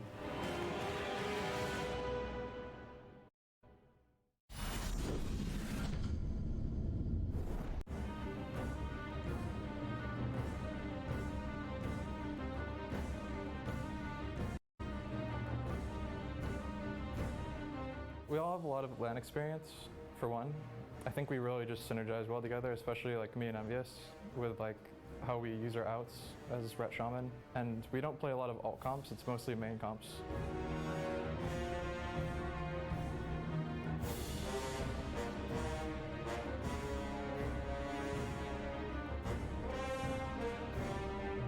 This team is amazing so far. The chemistry between us all and our ability to just have fun whenever we play is definitely very different than I've had.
Oh man, today has already been absolutely crazy. Now we are tied up 1-1. My name is Rich. I am going to be your host, and I'm joined by Zico, Joe for the first time on the desk, and Supatees. And you know, Zico, first thing that I want to ask you, what does it take for the upset to happen? What does it take for Super Rejects to actually grab this whole series? I think they should just keep playing the Destro, Ellie, Holy Priest, and they have a big map here. Ashamain's Fall. It's going to be the Destro, Ret, and the Resto Shaman actually coming out, and this is a good matchup for Method Black. Going to be playing the Outlaw Ellie.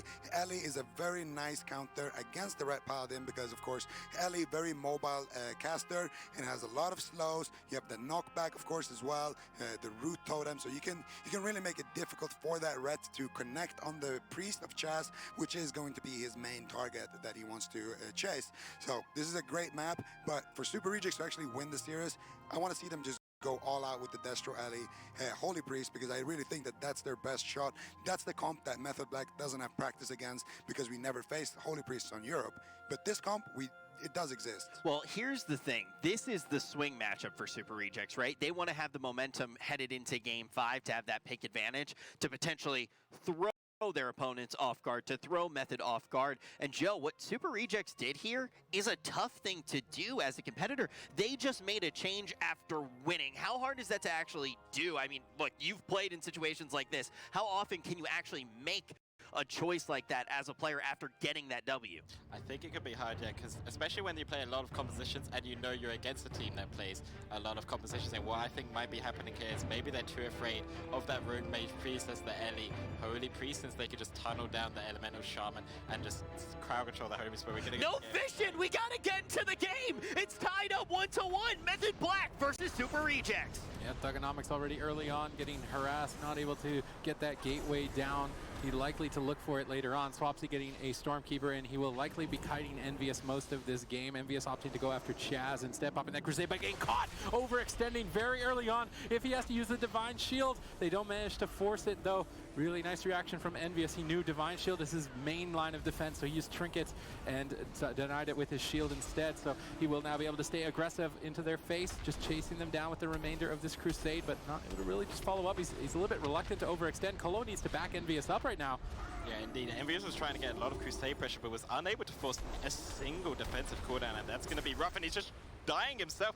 Golo put into the gouge that stuns onto Envious as well. Chaos Ward's coming out, but Envious might proc the Divine Shield here. He's getting very low. The Ascendance comes out, and that's going to be enough to keep him alive for now. Envious gets knocked away as Swapsy, Chaz repositioning. They've been tag teaming defensively throughout this entire series, knowing that Super Rejects play for very long games, and Chaos Bolt can easily just close a game if you don't interrupt it in time. So I really like the defensive awareness from Method Black. We can see Thugonomics being interrupted there, but now looking for Chaos Bolt, no denial onto that one. Swapsy jumps behind the corner though. Power Shield denies any follow-up. Envious still just chasing them down, trying to cleave them. We see a swap to Colo though with no Trinket. Nafir on Envious to cover it. Really good cross crowd control. Divine Shield from Envious with Blessing of Protection to deny the kill there in the final seconds.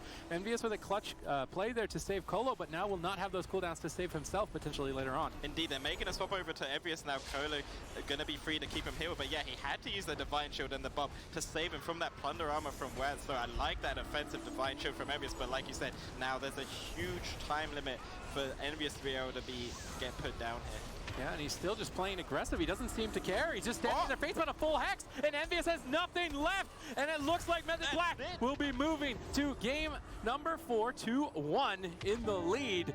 And as Zico was saying, I really think they need to go back to that Holy Priest Destro Ellie. I felt like Smexon was just the MVP, and putting him on the bench was the wrong call. Well, my question is, why did they make that choice though, Zico? I know right before the draft pick came in, you were like, hey, I want to see them not do what they just did in this draft pick. Why do you think they actually did make that choice? I mean, it's got to be that they're scared of Method Black potentially picking a melee cleave or their WLS as well. Lock Shaman comps are very difficult for the Holy Priest to pick. I mean, these guys also have RLS, which we have seen Super Rejects struggle against in the North American Cups as well. So there's so many threats on Method Black if you blind pick this comp that you don't really want to risk it maybe. And I think that they really made the wrong call, because this is a hard counter matchup, and Waz is so comfortable playing against these red comps. He knows how to juggle between the Red's cooldowns and the Shaman's cooldowns and find these opportunities, and that setup on Colo really was the thing that just opened the game wide open for them to basically do whatever they want for the rest of the game. I just looked, and it's really looking bad for NA if we don't see Colo pull this one off. Like, if you're an NA fan right now, we could very easily see all of our teams in the lower portion of the bracket where they will slowly eliminate each other to then ultimately be crushed most likely by the EU. It's getting scary, and we just woke up like an hour ago. So ultimately, Method Black, as you can see on your screen, has bounced back.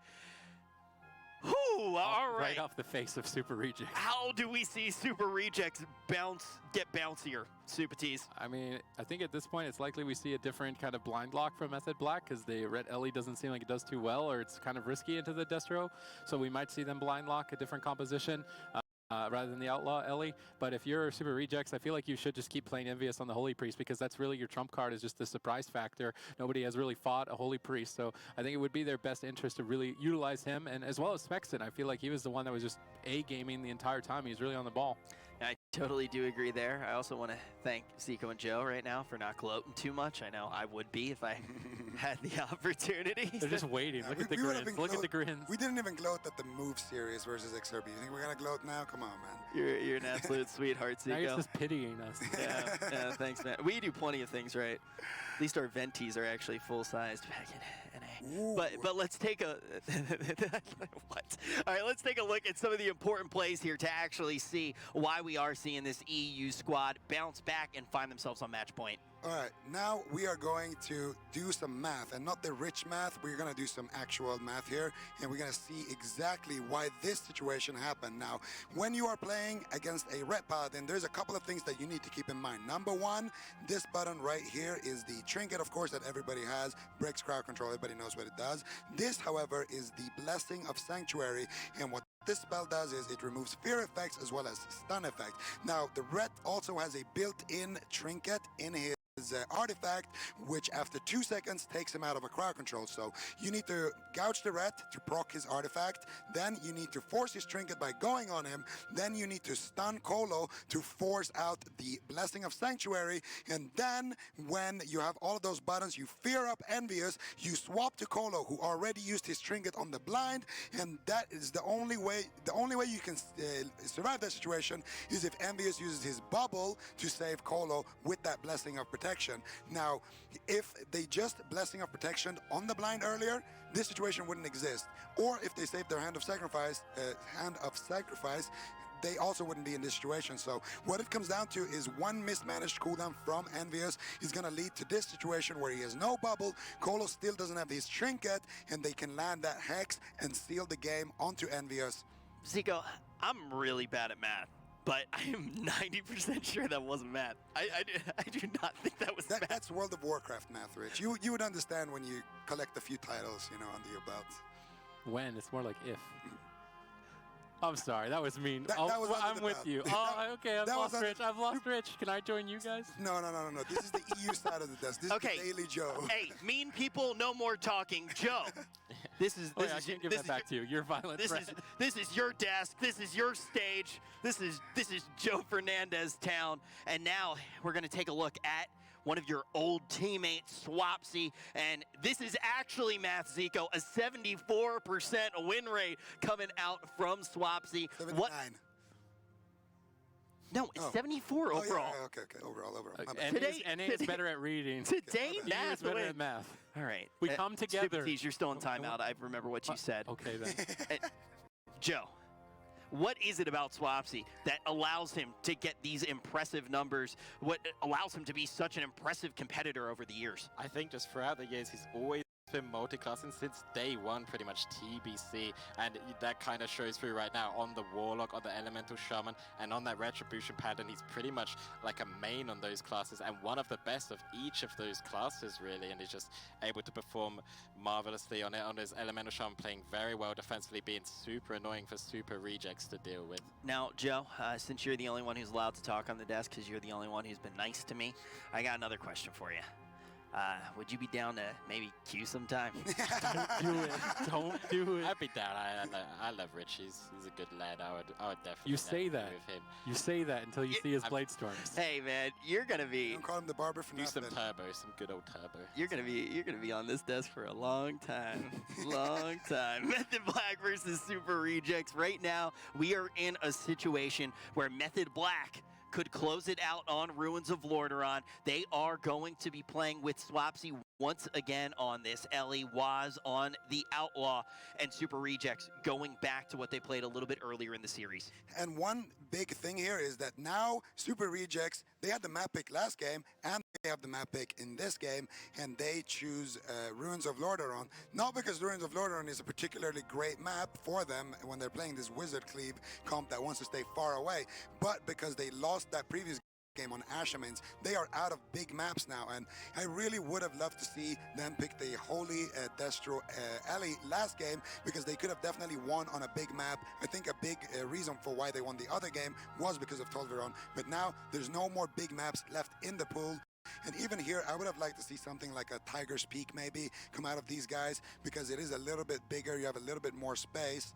So we'll see how this goes. Do you think we're seeing a little bit of flailing actually go down right now, Joe, inside of this draft process? I'm not really sure. I actually think it's because Super Rejects have particularly done well on this map, really, as Ruins, with the double cast the cleave. Even though, yeah, like you say, it's a bit unconventional for a wizard cleave to play ruins, to want to pick ruins, but it gives Thugonomics that room to have a lot of line of sight opportunities to get those chaos spots off, and that's at the end of the day what they really need to rely on. And then when they clump up as well, Smex is just gonna chain lightning them down with that Stormkeeper. We like beefy bolts. Will we see them? Will we see this get tied up? Or will we see Supatis? What can we see here? I don't know, Rich. It's Runes of Lordaeron, and it is a cemetery. That would be a fitting final resting place for North America. But I messed it up, man. Oh, all right. Oh, well. We see here as Smexen takes to the tomb. Waz is waiting to attack. He's going to cheap shot Smexen. He gets knocked away, though, by Smexen. Thugonomics looking for castles. I like Chaz. His positioning on the side of the map over where the tombstones are. You can use those for quick line of sight to avoid fear and chaos bolts, and that's really good positioning on this map against a Destruction Warlock. Indeed, Chaz and Swaps are going to be looking for that as well. The Pillars all game to just line of sight Thugonomics. They get a stun up Waz as well. Try and get some caster damage, and one chaos bolt comes flying out. Chaz just using the Archangel to keep them alive for now. A full blind on Envious instantly gets Trinket again, and Mepha Black need to capitalize on those opportunities for the Plunder Armor. Tricks of the trade used there. Swapsy trying to get some damage up, but getting counter pressured by Smexen. Smexen looking to line up a Stormkeeper. Really good positioning from Method Black so far this game. Really was only the target for the Super Rejects. He gets Life Grip though, back to the Tombstones on the side. Now he's able to capitalize on that positioning as well. This is a lot of damage potentially with the Apotheosis popped. Envious is looking to build up as many Chastise stuns as possible, so this is smart play from Method Black to duck around the corner, that hit and run style, avoid the pressure, avoid the Apotheosis. As soon as it's over, then they're going to make another push. Indeed, Chaz actually ended up using the Rapture there as well to kind of just keep them alive for now, dipping into his mana just a little bit, and going to stun up Smexen, trying to get some pressure on him. Envious is going to keep him alive. The Apotheosis is gone now. Full fear on the Chaz. It actually just breaks instantly Smexen casting the swap. on him. They make a swap onto Envious, and this is the Plunder Armor. This is the go to kill, and they want to do it right now. They might be able to do it. The Guardian Spirit proc though, they can do a DR stun and maybe finish him off. They're unable to finish him. He just about gets the fade in time, and Envious by the skin of his teeth is alive. I was waiting for you to just say finish really loudly because that was so close. They almost managed to nail it there. If they had a Joe Fernandez execute, he would have fallen there. Envious hangs on by a thread. We can see Waz just ducking around now, looking for any opportunities. And I like that Chaz is drinking on the far part of this right-hand side of the map. That way it baits Thugonomics and Smexen to run into the center of the tombstones, which is exactly the positioning that Method Black want them to stand in, so they can easily hit and run almost at the same time. So this is really good positioning from Chaz on this map. They definitely had it planned out to begin with, and it's going to be up to Super Rejects to figure out how they want to deal with this. I'd like to see some more triangle positioning. Thugonomics could walk in a straight line basically to where Swapsy is, I feel, and that would be a better position. Envious could take the tomb. At the position they're in right now, Waz is able to attack Smexen and avoid Chaos Bolt. That's not what they want. Indeed, Smexen is doing an extra job pushing in and making it difficult for Chaz to keep up that Vim and Vigor and keep up his healing. But like you say, Method Black are kind of just baiting Smexen in, knowing that Thugonomics and Envious are going to be far away. They want to allow Smexen to push and maybe overextend and find an opportunity to get cooldowns through here, and then Swapsy getting swapped too. He doesn't have the trinket. They actually use the first Envious stun onto Swapsy now, but he gets life gripped immediately by Chaz, and it looks like they'll be okay for now. All right, Smexen still trying to get some work done, but this tombstone is a little bit tricky. Stormkeeper, lots of damage, potentially chain lightnings onto Chaz and Swapsy. They split up, each one taking a tombstone so they don't stack for cleave. Rain of Fire only going to be hitting one member as well. Swapsy getting knocked out, but jumps back instantly on that knock. We see Envious being greedy. He knows the blind is to try and set up a bait for a swap. Nice grappling hook sap from Waz, but he needs to get back to the target. Smexen Astral Shift gets traded out. Will that be enough? No follow-up crowd control on Envious. No, a stun from Waz. Waz doing his best to keep Envious locked out of the game as they gun down Smexen. A nice Serenity heal from Envious though will start, maybe not be enough. Envious spamming out heals, but Smexen is still just so low. Pressure from Swapsy insanely high. They do ultimately get Envious's trinket, so now he's open for a swap later on. Indeed, Envious uses trinket to keep him up because Waz popped that Plunder Armor at low HP, so Envious had to trinket keep him alive right there, but he did save the rare foe. But now his trinket's only lined up with the Plunder Armor. It's not going to be lined up with the blind, so there could be some potential for Method Black to take down Smexen before he gets his trinket back as well. All right, Swapsy just covering. You see at the tombstone, the Thugonomics can't attack anyone in this positioning. I'd love to see him just push forward. He's the most tanky member on the team right now. He's the least vulnerable in the sense of defensive cooldowns, and it's really Smexon that's playing a risky game right now by being this far forward. At any moment, Waz could just gun for him. They go for a swap. They fear him out of the cheap shot. Perfect setup. He Cloak of Shadows the fear to immune the peels from Thugonomics. Will there be? He gouges up the Ray of Hope. Unfortunately, not enough. Maybe enough crowd control to deny the Ray of Hope. It ultimately does bring him back to full HP. Envious recovers.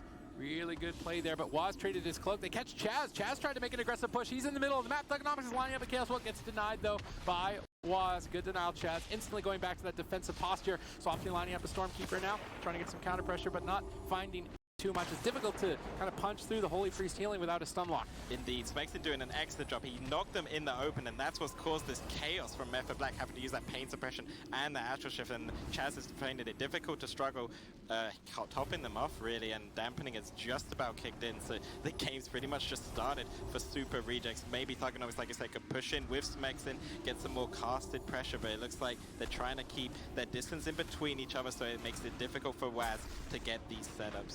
Yep, Waz is trying to separate from his team so they don't stack up for triple cleave. Rain of Fire or Chain Lightnings, and at this point it's free reign for Super Rejects as Method Black are on the back foot with no Cloak of Shadows. They need to stall out for that. It's too risky to go into the center field without it. He could easily go down. Chaz has no defensive cooldowns. If he overextends, he could get erased from the arena. Thugonomics finally repositioning to more of a triangle position, and with this positioning, they can finally get some damage out at least. Now Smexon might be able to move forward. He's got Trinket and Astral Shift. He should be feeling fairly safe. Envious has Trinket as well. Waz will likely go for blind. He's baiting a Trinket. He needs to get a Trinket, not even just bait it. Envious is trying to be greedy because he knows that Waz needs to get it. Will he get the sap out of the blind? He gets the sap. Smexon now gets swapped to. He's got Astral Shift. He has to trade it out. He might have traded it out too late. Will they have enough damage to crush through it? Dampening is just starting to mount. Smexon's feeling the pain. Envious does Trinket. Human racials out of that. He will have another Trinket, though, to break out, I believe, later. Or he used his Undead racial to break out of the Psychic Cream, so he can Trinket a stun later on. Nice read from Envious. Now he's not an open target. And now that they've removed that threat, I'd really like to see the Super Rejects get aggressive. Indeed. They actually make a swap over to Thugonomics, but he's been holding on to that Demonic Resolve the entire game and even been using it defensively for those fears. So it's going to be interesting to see if they're able to maybe change their win condition onto Thugonomics, but I really think they can only really kill Envious or Smexon. The DR Hex comes out from Swagsy trying to peel some of that pressure. Infernal stuns coming in from Thugonomics. It looks like they're both just on top of the tomb trying to just dogpile on that, get rid of Chaz's Vim and Vigor, and again, just look to out-weapon them. Oh, the swap onto Envious, and this is the Plunder Armor. He trinkets it now. Trinket fades, so he's going to immune that damage, uses that Serenity to just top himself up completely. And, well, now Waz could use the blind onto Envious if they want to set up a kill onto Smexon. Yeah, later on when blind comes off cooldown, Smexon will likely be the kill target, will be the fall for the Super Rejects if they're not careful. They've got a bit of time before that point, and they need to play aggressive with it. I really feel like the Super Rejects are playing too passively. This is an obvious downtime for Method Black where they can't get a lot of pressure out, and they're really not capitalizing on the downtime at all. And I think Thugonomics is the one that could be really starting to mount momentum. He's been very passive. He's just bouncing on the side of the tomb here, not really able to attack anyone, just dropping Rain of Fire and kind of just poking, but the positioning is not great. Smexon's doing his best to be the front runner, but he's getting mind controlled out of line of sight. Needs to be careful. Swaps against Life Gripped on the Chastise stun. There, Smexon gets stunned. Nice Thunderstorm, though, removing Waz away. He's got Curse of the Dreadblades, though. Envious needs to be careful. This is potentially a lot of damage. There's the blind with no Trinket. This is the setup to win it. Smexon's in the middle of the map with nothing left to really keep him going.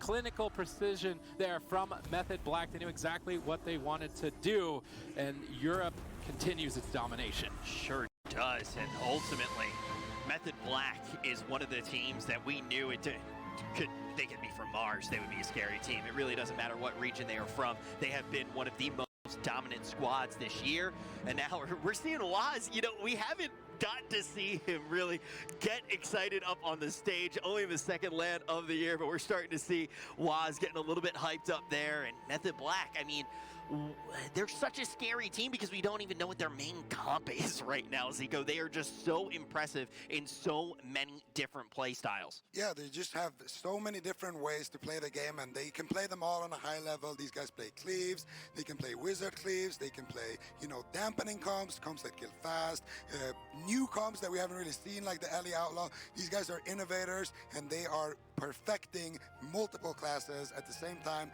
and that is why so many teams are just simply put scared of going up against this titan of a roster, because they have so many good players and the experience to back it up as well. So it's just crazy, and I really like what they were doing in this match, where Actually, the Super Rejects were adapting to these swaps to Envious. He was saving his trinket only for the Plunder armor, but then Method Black, they did some cheeky little mind controls onto Smexin to get him a little bit low, and then they used well, after they had already forced the trinket of Envious with the Plunder, and then they went for the CC instead and killing in that CC, because that's what you can do with the Outlaw. Either you can blind to force the trinket and then kill the person that trinketed, or you can just plunder him and force the trinket that way and then blind him and kill somebody else. And that's exactly what happened here. Smexin a little bit out of line of sight there from Envious, and then Envious there. If he doesn't fade that blind there, that's really the only thing that can keep Smexin alive. And of course, it's such a difficult thing to do when you are playing against a team of this caliber. Now, the thing I want to mention that you said about Method Black is kind of the idea that these guys are really good, even if it's within a series, within a game, switching things up and taking away any game plan that their opponents have essentially figured out. Now, we don't only see it on the fly in games. It's remarkable that we do see it there, but we also see them use the wide arsenal that they have in compositions to sometimes actually do it in the beginning of a series. They might play one comp, the second a team looks like they're getting comfortable, then they go, haha, oh, we have 30 more of these comps that we can play at the top level, and we're all essentially on mains. That is one of the reasons that they have been such a dominant team. And Joe, I kind of want to ask you right now, because obviously the format's changed, right? We have had all of these tournaments for each season, but have we ever seen a team really look this strong this early in the year? I don't think so. Yeah, they've just looked so strong since the get-go, pretty much just, I mean, I don't think they won the first one, but after that they won 4 out of 6 cups throughout this entire season. They're just looking so dominant, and like we said, I think we have to just commend them on bringing in Chaz and Swapsy. That's just added so much diversity and so much strength to that roster. Yeah, and you know, I just want to hear it from them as well. You see how this roster comes together. You see how it starts to gel. You see everything that they have. And luckily, we got Ven Rookie on the floor with Waz for just that. Let's listen to this interview. I'm joined here with the very excited Waz after a very impressive performance against the Super Rejects. How are you feeling after your first series?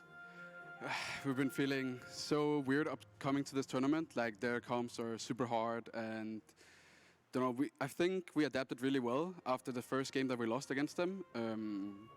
So yeah, we're feeling great. They were definitely one of the scarier teams, together with the move, because we haven't faced them. We don't really know how they play, and yeah, we got to work in them a bit. So I think that helped us out a lot. Seems like that's the main concern of Europe, just sort of getting a feel for what compositions that they're really bringing. At the Spring Finals, you guys didn't have your full roster with Raikou. How much more confident are you guys here now that you guys are at full strength? I definitely think the last LAN we went to, that if Raikou was there, we definitely have won. But I don't know, I think I was more comfortable and confident back then. But I don't know, there's good teams here this tournament, so it's going to be hard regardless of Raikou being here. Yeah, it's an insanely difficult tournament, but you guys are definitely up for the task. Are you guys happy with anything but a first place finish, or are you guys going for it all? Yeah, of course we're happy with anything. Top 3 is the goal, as always. We're almost qualified to BlizzCon anyway, so placing top 3 would be amazing. Well, hopefully you guys can pull it off. Thanks for the interview. Back to you, Rich. Thanks, Elliot. I mean, first of all, I just want to say it's really awesome to always get back to LAN season, to get to see everyone. We get more LAN. We don't even have to wait for a LAN season per se this year. We get so many different opportunities to really see these players, but it's been crazy to kind of see Waz just not only progress as a player, but a human.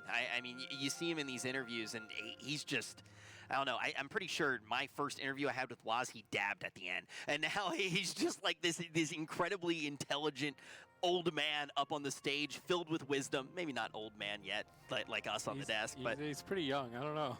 I think he's under 20. 19 is the new 80. I don't know. But one thing I do know is he is in that winner portion of the bracket right now. Let's take a look. It is all EU teams.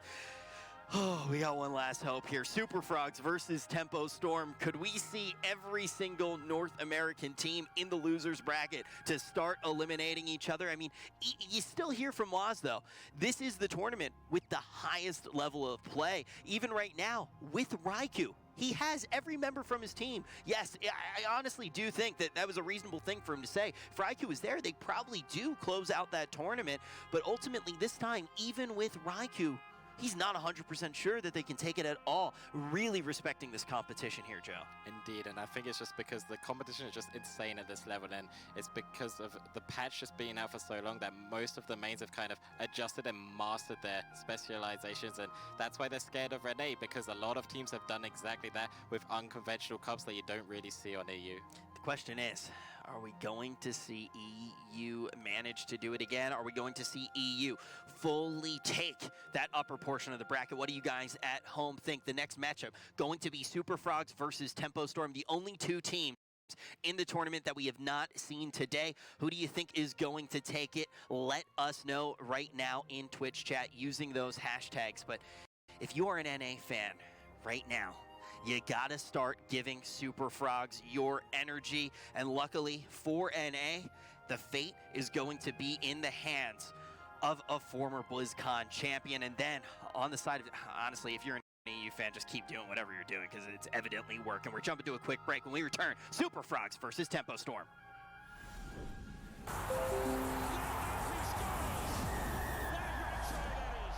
That's wrong.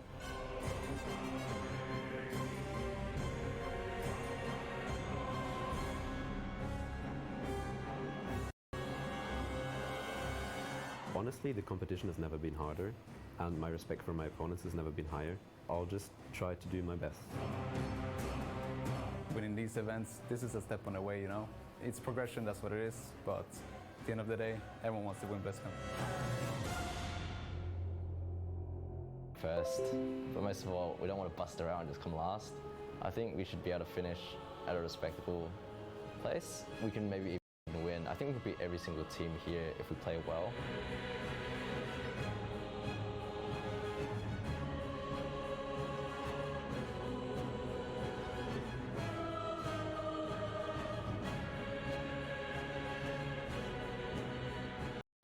We're feeling pretty confident versus Tempo Storm. We're just kind of skeptical, I guess, in a sense that we were wargaming them, and I mean, we were beating them as all their comps that they queued into us, but we don't think they were queuing the comps that they're going to queue into us on stage.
Ladies and gentlemen, welcome back. It is a pretty dire situation if you're an NA fan right now. I'm gonna be honest. You know, we definitely were excited when we got here because the competition is higher than ever. But right now we are seeing absolute EU dominance. The question is it going to change in this match? My name is Rich. I'm going to be your host, and joining me on the desk we got Super T's Joe and Zico. Zico, even with all of the NA teams that have dropped to the lower portion of the bracket, we still do have some threats that could come out and save the day for NA, even if we don't see Super Frogs come out on top here. Well, I think Super Frogs is that big team that NA still has in their back pocket. I think Super Frogs is just such a phenomenal team that when they played the Windwalker Lock Shaman, we all said, yeah, this is not a comp that we've seen since Mist of Pandaria, really. But these guys have been doing such a great job, honestly, with that composition. And I think against Tempo Storm, they have a really good matchup. They should definitely win here. If NA is going to win a game today, it's going to be against EU, obviously. Then it's going to be here. Yeah, you know, there is kind of that situation where NA has to win a game today because they will be eliminating each other a little bit later on in the day. But the question is, will we see one of those North American teams stay in the upper portion of the bracket? And Super Frogs, I mean, honestly, really, them and the Move were the two teams that we said we needed to look at. They're the two top dogs for NA right now. And the funny thing is Super Frogs just about every time has been slept on a little bit. They've been an underrated team throughout the entire year, and if you talk to a lot of the players, they're saying, no, this is a team that we do really have to show respect for, a team that we are really scared of. Zico, you already mentioned that they have untraditional comps. Joe, what else is it about this team that makes them such a force? I think they're just so dominant on those main classes. Like, we don't see a Warlock like Chan was really on NA's easily probably the best Warlock there, and the same with Chun-Li. I think he's just so dominant at Windwalker, and I would say he's the best Windwalker in the world, and their synergy, the Chronomal synergy, I like to call it, they're just able to just peel like anything that gets thrown their way. Yeah, it really is a good addition too for this squad. I mean, we've only seen this squad get scarier throughout the year, Super T's. Yeah, I mean, definitely. I really feel like finally Cubsy has found a team that can also support him enough, because I would argue that he's one of the best healers in North America, if not the world. So now that he's finally got this team solidified, they've recently changed their roster. They had Majidin at the last LAN, now with Chun-Li stepping in. They've got a much more solid combination, I think, of comps. The Mage Warlock, not too popular in Legion overall, but the Windwalker suddenly paying dividends really for them, and they're great at just avoiding a fight. Like, they know exactly how to avoid a situation and then immediately pounce on one right afterwards. And that's what's so difficult about them, because you're frustrated chasing Chanimal the whole game, and then suddenly, oh, they've turned it around and now they're bursting you down. So they're a very unpredictable team, and they're a very hard team to hold down. So we've pretty much gone down the line right now, and each of you has said that someone on Super Frogs is the best player at their specialization. The only person who wasn't mentioned so far is Wealthy Man, and so many players have just said throughout this tournament, I guess we've been here for what, 3-4 days now, had quite a bit of opportunities to get to kind of chit chat with everyone, ask who they really think can go the distance, and Wealthy Man comes up so many times as the best in NA at what he does. So there you have it, from us on the desk and from the players themselves. We have just heard that everybody here on this team really is the best at what they do, and their competition going to be Tempo Storm. This squad, Zico, for anyone who hasn't been following throughout the year, Tempo Storm, what is going on with this team? Well, Tempo Storm, if we go all the way back, they are ABC, more or less, which is the team that has the reigning BlizzCon title. And these guys, Nixie and Alec, they played with Asgarath at that BlizzCon. Now they swapped in Mimpoike instead of Asgarath as their healer. Then they brought in Jamie as their fourth over Kara, which retired for competitive play in this season. And now they finally started to kind of claw their way back up on that ladder and finally made it to that top 4 for this tournament, because they couldn't actually do that in the previous season. They didn't make it to the spring, and here is really their big first shot this year at the international stage to show what they got. They like to play very similar compositions to Method Black. They have the Elemental, Outlaw, Discipline Priest, and a lot of Arcane Mage compositions as well, with Alec as that primary Arcane Mage expert on their team as well. You know, the crazy crazy thing is Tempo Storm hasn't even played a game yet today, and they are probably already in the best mood ever. We already talked about the fact that NA versus EU, obviously a big talking point. We all know how that's going so far if you are an NA fan, but the really crazy thing, if you are an EU fan, and especially if you are a Tempo Storm fan, because they're one of the teams that would really get to look at this as one of the brightest scenarios for them. If we see a team from EU win, get that BlizzCon seat, all of a sudden you start to see, okay, these teams in EU that we actually see at this tournament are in such a good position because of the point lead that they have going into season number 3. All of a sudden, all the top dogs in EU really do look like they will be going to BlizzCon 5 EU teams instead of having that even 4-4 scenario if an NA team is able to win this. So Tempo Storm already a small victory just off the back of their region. Now they are looking to drive it home for the EU. Indeed, yeah, they've just been doing incredibly well. Like we said, a win for EU right now is just a win for all of the guys here, all of the teams here, and they know that they've been practicing against each other right now, just making sure that at least one of them wins to just take out the NA team. It's actually really interesting to hear from some of the EU teams that not only are they wargaming against each other and kind of trading some of that knowledge back and forth so they can, as a unit, dismantle NA, we've also heard that some of the EU teams are literally splitting each other up and going like 2-1 from each squad, playing against each other to try to figure out things about these compositions that they don't have a chance to wargame. So it's like, okay, we don't have this composition. These two all-star teams in EU do. They'll split themselves up and they'll actually wargame. Obviously, you're not going to have the synergy that a team that has been playing it, but you can start to figure out little things. So EU, an absolute well-oiled machine and a unit to a certain degree. Obviously, all of these EU teams are out to win themselves, but the region as a whole, if they can manage to send all of their teams to that upper portion of the bracket, it just gets to be really, really, really scary for NA's BlizzCon dreams. Basically a feat of strength in game is going to be an achievement that pops up on Tempo Storm's screen if they can win this series and knock all of North America to the lower brackets. And don't want that achievement. Yeah, I don't want them to get that achievement world first. It's the first achievement I haven't wanted. Let's just do a transmog competition. All right, Super Frogs versus Tempo Storm. Will NA be able to hold on? Zico has already said, if one team from NA is going to be able to do it, it would be Super Frogs, but let's see. The gates are now open. All right, Windwalker, Lock Shaman, very standard for Super Frogs, but Tempo Storm kind of chooses to pretty much counter-cop them with the Outlaw, Rogue, Elemental Shaman, and the Restoration Druids have been playing to his strength, that main class of his right now, and maybe look to try and just out-dampen them as well. Just fight fire with fire and see if they can win this Sid. Yeah, I'm really excited to see Min Poike is obviously a veteran Restoration Druid, and you'll be the first one today, I believe, to showcase it. We see a lot of pressure on Chanimal early on from Jamie and Nixie.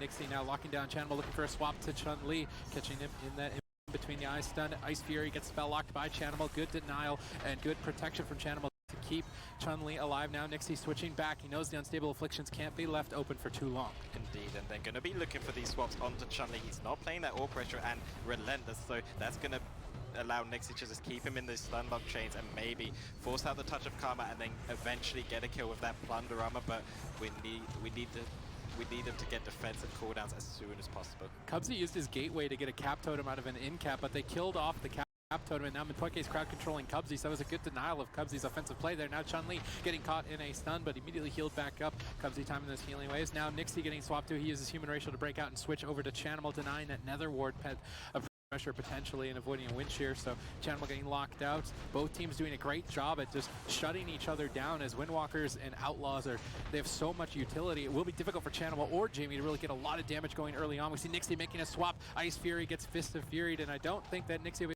able to solo Cubsy. He sits through that stun chain quite comfortably. Indeed, he puts that Overchill Tome, sneaking it in before the DR stun gets gouged up. Now Nixie looking to just ping back and forth between the healer. A full blind. Now maybe they're going to do a ton of damage on the Chun-Li. They're choosing to sit it, both of them actually as well. Cubsy staying through that blind. There's not going to be a follow-up sap though, and Chun-Li gets away with just using that Touch of Karma. No trinkets used. All right, Chun-Li getting cycloned at low health on that Touch of Karma. Nice time cyclone from Minpoike. Now Minpoike though caught into a paralysis. Cubsy not really in position to cap totem out of it. Nixie getting swapped too though, a lot of damage. Minpoike denies it with an Iron Bark, so they switch targets now to Jamie instead, trying to make sure Minpoike spending the most amount of mana switching his life blooms. We see Touch of Death available for Chun-Li, but he's gotten to a stun. He could Trinket and Portal away if he absolutely needs to, but he's able to be greedy, sit through that stun. Now Fist of Fury, Nixie away for a few moments. Minpoike looking for a clone. He gets spell locked though. Then they make a swap to Cubsy, catching him in the back line. Winter on Chanimal's peels. Cubsy getting bursted down to half. Another stun. Nixie preemptively using his Repose to avoid an incoming stun.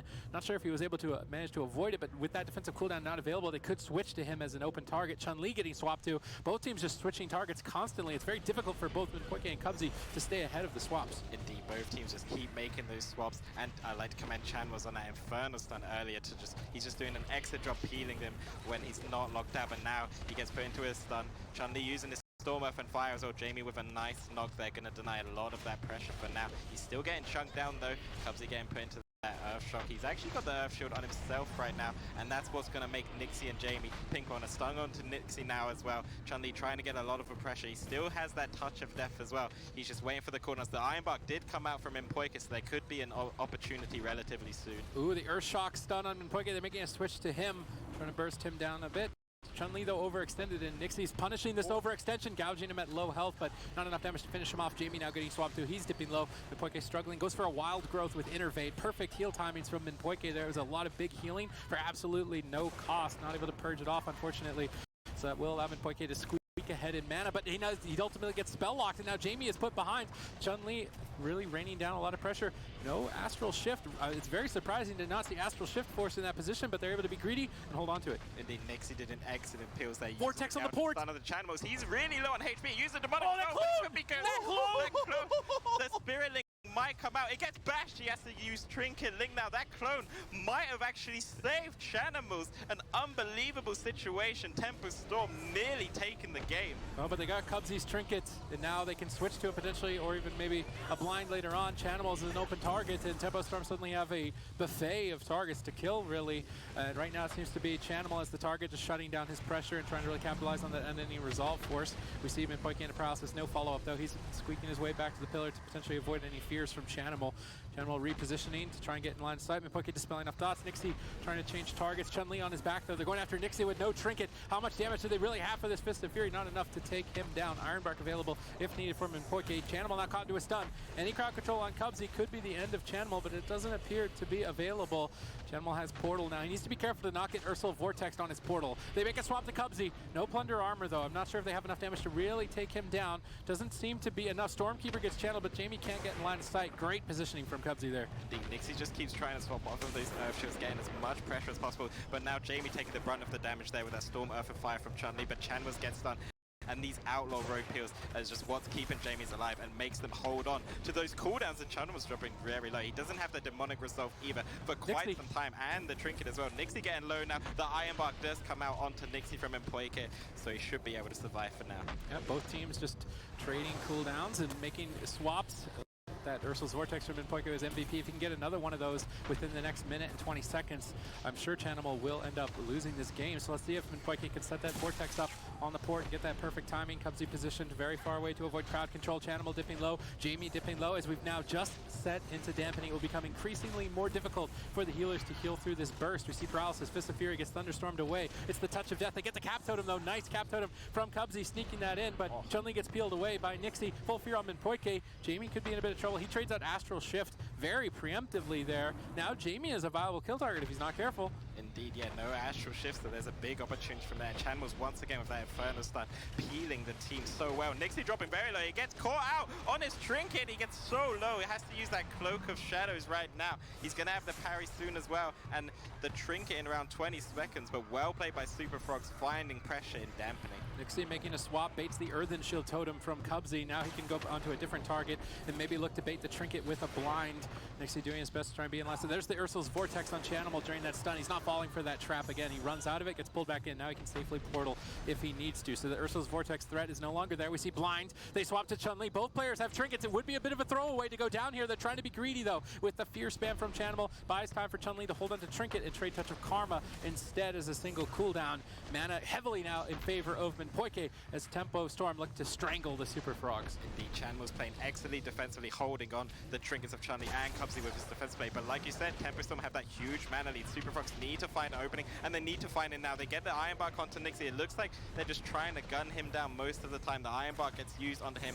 Jamie doesn't have the Astral Shift for quite some time. No Iron Bark as well. Maybe they can snowball some pressure or look for swaps onto Minpoike, but Jamie's still relatively low. Minpoike has to use his artifact there to top up his healing, dampening, kicking in further and further in this game. Nixie getting feared away as Chun-Li is just pounding away at Jamie, trying to force an Astral Shift, but not finding it. Chun-Li getting stunned away as Nixie has Plunder, but he's waiting to hold on to it. He doesn't have Blind to set up a kill. It's going to be very difficult for him to really find an opening. They bait at least a wall from Chun-Li. Potentially they Plunder armor him on the next stun. They're going to swap to Chanimal for now, trying to bait the Earth Shield, potentially switch to him so that it's not on Chun-Li. Stormkeeper gets casted. Jamie setting up for a ton of damage. How is Chanimal going to deal with it? He ducks around the corner, repositioning. Nixie gets stunned as he's overextended. No Iron Bark for 8 more seconds. Can Minpoike deal with this stun lock? He gets bursted down half. Not enough damage. Now Chun-Li gets crit hard. Tons of damage flying in from Jamie as well. Chanimal spamming fears. Good backup from Chanimal. Both these teams with amazing defensive teamwork, breaking up these setups quite effectively and extending the game for quite some time. We see almost no mana left for Cubsy though, and it's going to get worse and worse for the Frogs. Indeed, the Outlaw Rogue and the Elemental Shaman just keep swapping off the Earth Shield, and it's making it incredibly difficult for Cubsy to keep up with healing and keep up mana. Even Minpoike now, he actually got off a drink, and they know that they can win this game in dampening. Full stun onto Cubsy. Nixie's trying to pressure him. The Succubus Seduce comes out onto Jamie as well, but it wasn't really too effective. Chanimal was trying to get some pressure. Jamie with a beautiful win shear here. They make a swap onto Chun-Li with the gouge on the Cubsy. They're dropping him lower and lower. They do have that Touch of Karma, like we said, but he ended up to get it out, and Cubsy actually choosing to sit this blind, and that could potentially leave him to die. A half sap comes out. Chun-Li's still low, Chanimal's still low. He has that demonic resolve. He just chooses to gateways away. He's still very low on HP.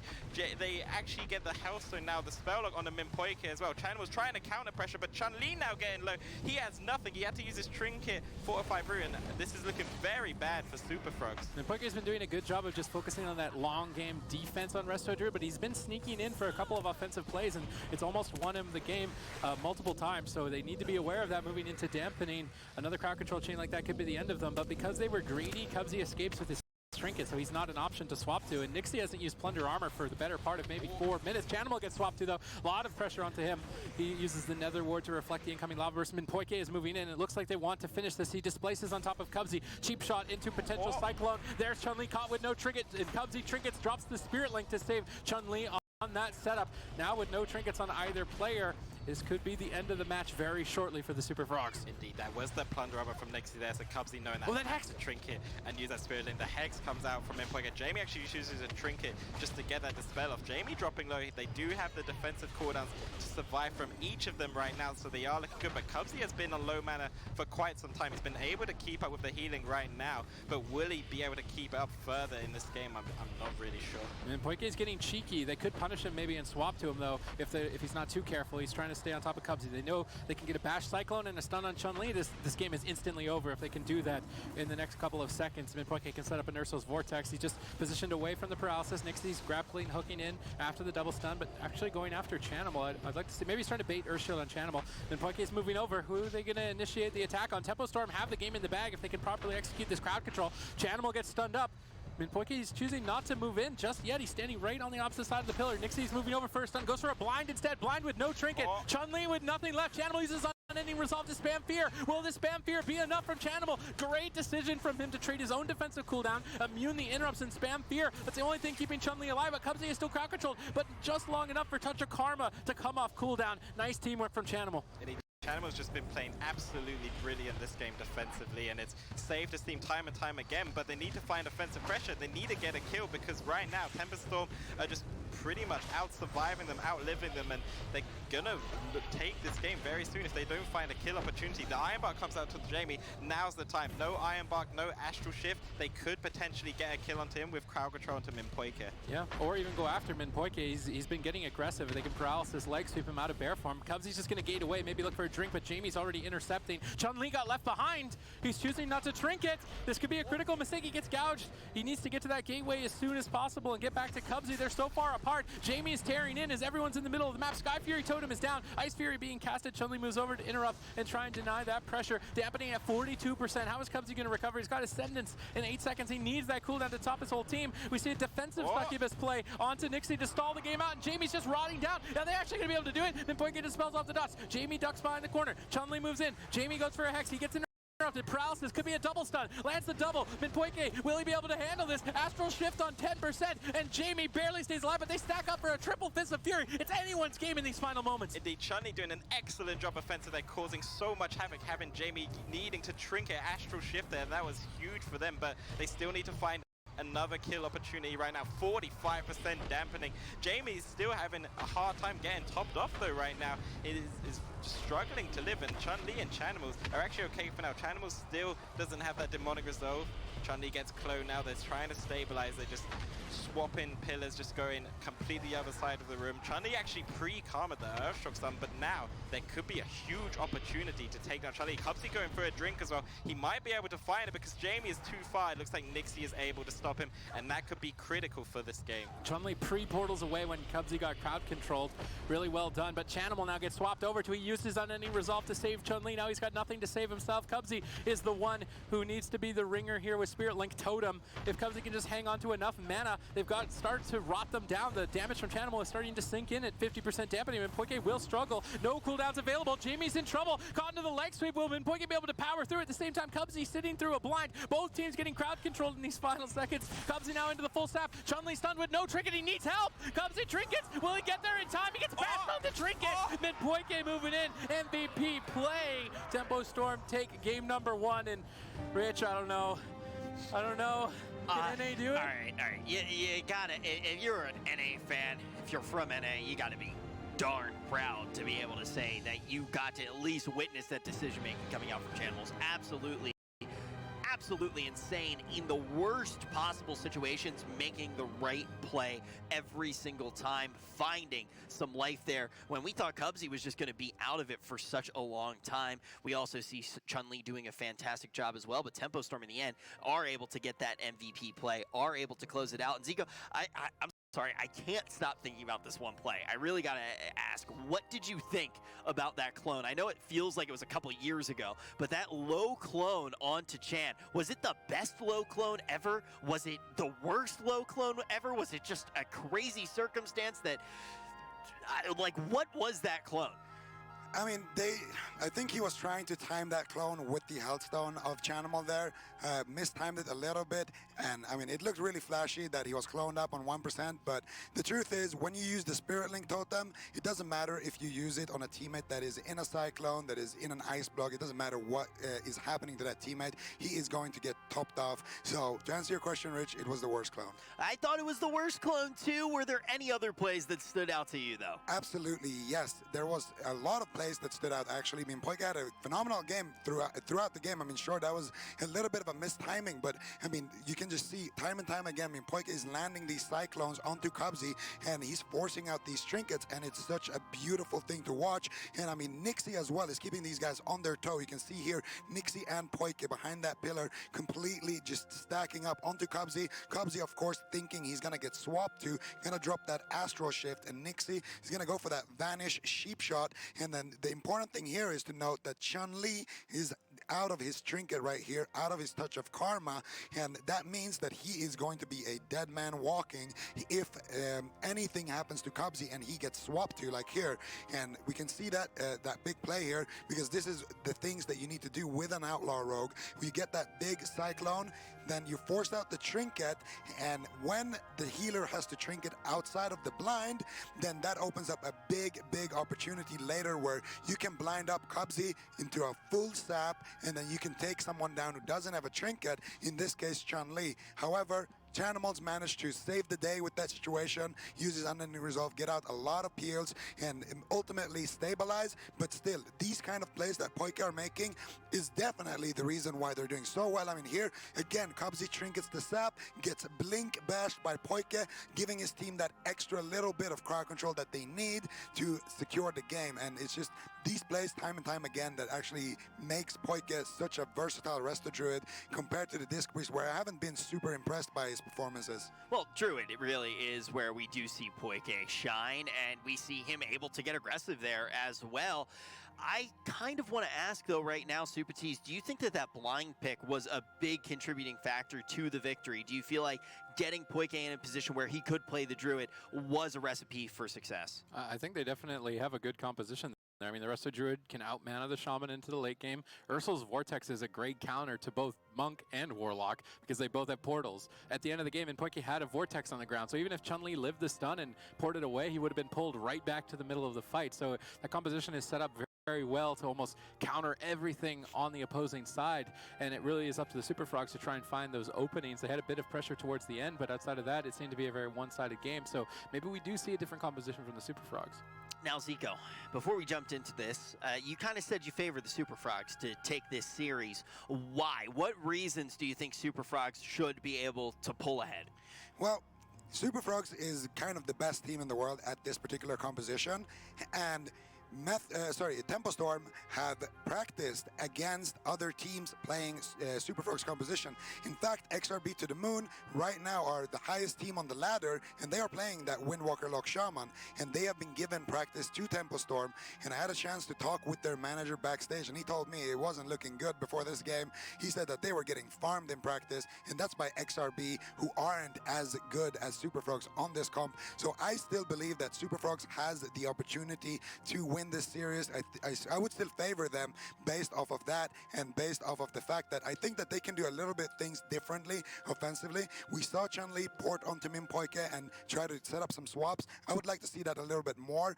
Pressure Poike on that Druid. Don't allow him to go for these cyclones where he's blinking across the map offensively. Pressure him and make him scared.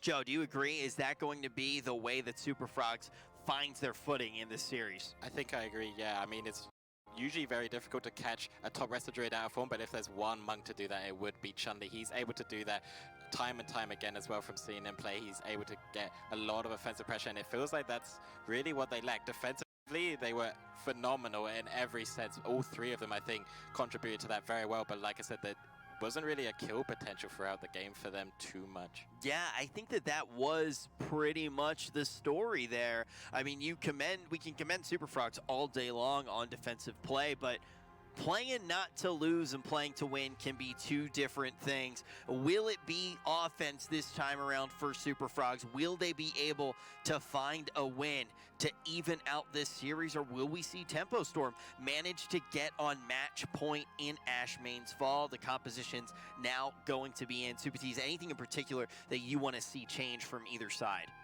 Well, I mean, they need to be aware of when Poike starts getting aggressive. The issue is that he played very passive for the better part of 5 minutes, so they may have been kind of lulled into a false sense of security where they're like, oh, Poike isn't going for clones, we're not really worried about those. And then he kind of kicked it into gear right when the damage started to be really high with dampening, and they weren't ready for it, and he was getting clones that, as Zico pointed out in the replays, were forcing trinkets, and then ultimately that blink bash right at the trinket on the blind as well won them the game. So Poike had great timing there. He knows that his team really doesn't have enough damage to kill that early on, and I mean, this team Super Frogs is a really difficult team to kill. Like, you're not going to kill them early on, so he just played passively, tried to get the mana advantage on the Druid, then right as it starts to get momentum, he clicked it into gear and just ran them down with huge crowd control chains. And this timing that we see from Poike on the Druid is one of the reasons that he is such a strong Resto Druid, and that's kind of the question. Will we see that if he is forced into a position where he can't play the Druid? Will he be able to have this timing? And Zico, do you think that that really is the thing for the series? If Poike keeps getting to play Druid, it starts to swing things more and more in Tempo Storm's favor. Absolutely, because we've seen Poike on the other healers, and we have given him criticism over it, but he does definitely play it on a very high level, but it's not comparable to his Druid. His Druid is really his bread and butter. He's been known as one of the best, if not the best Druid for a long time, and Poike here definitely showing up to the occasion here, taking down Super Frogs in that first game. And if there's anything I would like to see is if Super Frogs lose here, I want to see the RLS with Wealthy Man on that rogue. Hey, well, look at what is happening here. It is Tempo Storm right now, the squad that is made of the remnants of the BlizzCon champions, the reigning BlizzCon champions, against NA's last hope to get in the upper portion of the bracket. Who's going to take Ashmane's fall? All right, Cubsy early on securing Hex on Nixie with the spell lock and then Poike. No decurse from Jamie. That was a little bit late there on Jamie there, dispelling Nixie out. Nixie's trying to develop some momentum. Jamie pulling Chun-Li far away from Cubsy though. Nixie moves over, stuns him on the gate. Cubsy pre-gates the stun. Nixie's still trying to commit, but he gets paralysis away. That was a nice play from Cubsy. Indeed, Chun-Li also using that paralysis on Nixie. Great peels once again from Super Frogs, but like we said, they need to find that offensive momentum. They need to force cooldowns onto Jamie, force that Astral Shift, force that Ironbark, and look to get a kill. But Chun-Li getting caught into a stun from Nixie now as well. Jamie trying to Stormkeeper, gets spell lock from Chanwos, and Chanwos is always on point with these spell locks. Yeah, most certainly. And Minpoke obviously going to be playing very passive. We see him in the far back behind Cubsy's camera, and he could easily look for drinks in this position as well as they look to extend the game deeper into dampening. Chanimal pushing forward. Maybe he wants to try and get some dots on Minpoke. Cubsy's actually trying to cross the map. Jamie punishes him. He immediately has to run away. Indeed, Jamie has been phenomenal on that Elemental Shaman as well. Always punishing Cubsy every time he pushes in, just earth shocking him and looking for swaps onto him, or just pretty much destroying him with those lava bursts and the ice fury. And they do make a swap on the Cubsy. He doesn't have the earth shield on himself. This could be a huge potential go on him. These choosing not to trinket. He actually trinkets at the last second and uses that Hellstone there, but now he doesn't have it for the blind or the plunder armor. Yeah, Nixie, I was wondering why he wasn't committing the plunder, but ultimately it ended up being a nice move because now he's got a huge opening with no trinket for blind and no real answer for plunder as well. Chun-Li getting hexed away, dispelled now though. We see Nixie stunned, trying to punish him for the overextension. They know Nixie is going to be the one to set up for the kill, so they have to keep pressure on him so he can't have free reign on the map. They're trying to punish Minpoke as well, trying to push him away from any potential cyclones, and Super Frogs are basically just trying to push Tempo Storm away, stall out the game. Chun-Li gets swapped to, tons of damage onto him as well. Nixie is still just waiting, ready and waiting for Cubsy. There's the blind, there's the stun onto Channel. Channel has trinket. Nixie is not going to plunder armor. I imagine he's just going to instantly 100-0 Cubsy very soon out of this blind sap. I would love to see it. It's going to be really exciting if they can execute it properly. Channel ports away. Nixie not going for the stun out of the blind. A bit surprising now. Get a hex. There's the stun, but they don't swap. He's got Earthshield on himself. They're just going to keep training down Channel, but no plunder armor was committed there. They interrupt Channel. I feel like Nixie is playing it too patiently with the plunder armor in that situation. I feel like they were trying to force that Demonic Resolve, but Chanwos did beautiful kiting. With the pills of Chun-Li, they were able to hold on to it. Like you said, now that blind goes to a waste, and that's kind of a win for Super Frogs right now. The gouge on the Cubsy as well. They could make a swap, but he still has that Earth Shield on himself. They need to pressure down Chun-Li or Chanimals. Chun-Li popping his trigger onto Jamie right now with that Storm Earth of Fire. They make a swap over to Chun-Li, spell lock on them in Poike as well. It looks like they're getting a lot of pressure on Chun-Li, and now he gets gouged. Every time they swap those Earth Shields, they swap their targets. Yeah, all right, Chanimal caught into a stun, but Chun-Li makes a swap to Minpoike. He gets caught out of form. He trades out Bark Skin, and because Chanimal is peeled away, he does not need to trinket that stun. Good awareness from Minpoike. He only trades Bark Skin. He can survive later on, but I like that from Chun-Li. I think punishing Minpoike, if he ever tries to make any pushes, is going to be one of the win conditions for their team. Now they're trying to keep some pressure onto Jamie, maybe force an Iron Bark.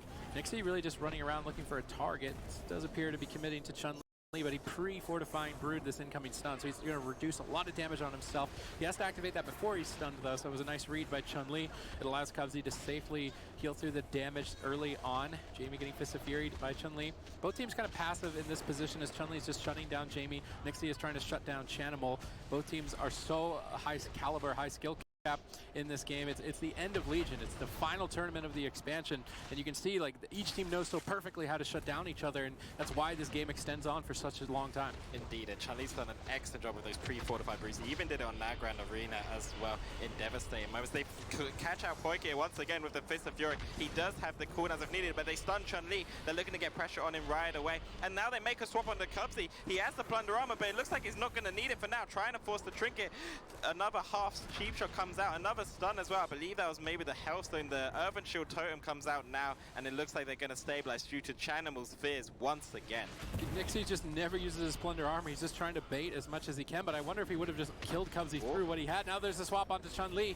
Still not committing the Plunder Armor. Chun-Li now the Trinket Touch of Karma, so he is a viable kill target moving forward, but there's no blind, so Minpoike has to set up crowd control on Cubsy when Chun-Li gets stunned by Nixie. I'd love to see a Displacer Beast, Bash, Cyclone on Cubsy, maybe a Hex on Chanimal. If Tempo Storm can execute this triple crowd control, they can easily take Chun-Li down in about the next 30 seconds. Indeed, and Nixie's being so disruptive as well. There was the touch of Death Go, but he just gouges him into a Cyclone, and that completely shuts it down. Jamie still taking a bit of pressure, dampening is kicking in, and actually both healers are kind of equal on mana now, but Minpoike might be looking to try and get over. No, he just blinks in, gets in line of sight of his DPS, keeps them alive, and now Chun-Li using that before if I brew, he gets the double stun, trying to get a lot of pressure onto Jamie here. He really wants to force the defensive, but Minpoike is just using that artifact, and it looks like that will be enough to keep him alive for now. He's still around half HP though, but looks like he'll be okay. Oh, behind the pillar! Oh, he gets stunned behind the pillar! He could just fall down. The vertex onto Cubsy. He's going to bash him into a Cyclone. He actually gets the link before the bash. That was critical for Chun-Li's survivability right there. But that was a beautiful vortex coming in from Poike as well. That was smart. Minpoike snuck across the map without using Displacer Beast. Chun-Li and Chanimal would have almost crushed him right there if he didn't have Displacer Beast to escape away. So Minpoike snuck in and had that to get away. That was good awareness by him. He almost set up for victory there by baiting Chun-Li out of line of sight, but unfortunately without getting the kill there, now the Super Frogs are getting more durable, and Jamie's in a bit of trouble. He's dipping low to Chun-Li's pressure. Minpoike trying to pick him back up. Really good positioning from both teams this game. Cubsy getting stunned up behind the pillar, but Jamie can't support him. It's very unlikely that Cubsy takes any real amount of damage in this position without Jamie helping Nixie.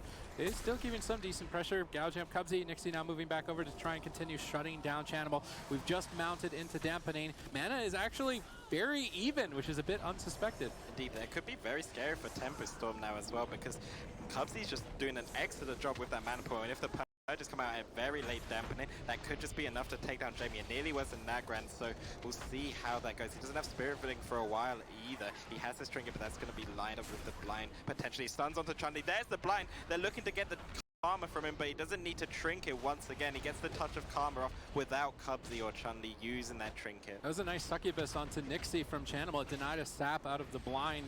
Chanimal with these really clutch decisions to peel for his team. You would normally use that as crowd control on the healer. In that position, he knew a sap would be devastating on Cubsy, so he used it to deny a sap out of the blind. And that kind of awareness and that adaptability is really what the Super Frogs are known for. But we see another swap onto Cubsy. It looks clean with that Earth Shock stun into a pistol stun, although the fear gets away. Minpoike gets caught in midfield though as they make a swap to him. I love the punishes on Minpoike. They got a trinket and a bark skin from that attempt. Both teams have to take these risks. Minpoike has to go in for crowd control at some point if they want to hold Chun-Li down long enough to kill him, but at the same time, Minpoike moves in, he's risking his own life, and deeper into dampening, you're not going to recover from a play like that. Indeed, and that's what we wanted from Super Frogs. Those offensive goes onto Minpoike, punishing his offensive play, but right now he's going down for the drink, and we were just talking about the mana bars being even, and Minpoike is getting a massive lead. He drinks to full, and now this is a dire situation from Super Frogs having to out-mana Restoration Druid that just drank to 100%. Yeah, they were actually very even, but now Cubsy's going to be on the back foot for basically the rest of the fight. Chanimal is taking a ton of damage on ending resolve, and Hellstone forced in the same attack. Guess what's available? Plunder Armor. Nixie's just waiting. They swapped him in Minpoike, but he saw it coming. He was in bear form, ready and waiting. I don't think they're going to catch Minpoike. They can't push and overextend to him. He's just going to be able to see it coming and avoid it. They need to catch him when he's making an aggressive move, which is such a difficult timing. You only have a couple of seconds to do it. And now, right now, with that mana disadvantage, it's going to be even more difficult for them to try and find a way to win. Nixie gets caught into the double fist of fury. Both members dipping low. Cloak of Shadows will protect Nixie, so they switch to Jamie instead, trying to force more cooldowns. Chanimal doing his best, trying to just mount up some damage as dampening starts to ramp up. Essence of Gahanir has been used by Minpoike, so his area of effect healing will be low for quite some time if Chanimal can get the rot pressure going, but he's caught into a stun. Is he going to be able to portal away, or will he get vortexed on the portal? This next Ursul's Vortex on Chanimal could end the game if Minpoike can set it up. Indeed, they forced the trinket, the unending resolve, and that Hellstone from Chanimal all in one go, all at once. He just pretty much pressed all three of them at the same time, and so there could be any moment in this minute now where Chanimal's could fall, but they know that very well, and they're going to keep the Earth Shield on him, so maybe Nixie and Jamie will make those swaps. They stun up Chun-Li, and there it is. They're going to do a lot of pressure on him. He has the trinket touch of Karma if needed. Jamie gets spell lock for now. They're gonna survive for now, but once again, Super Frogs could just lose this game on mana. All right, Jamie getting Fist of Fury.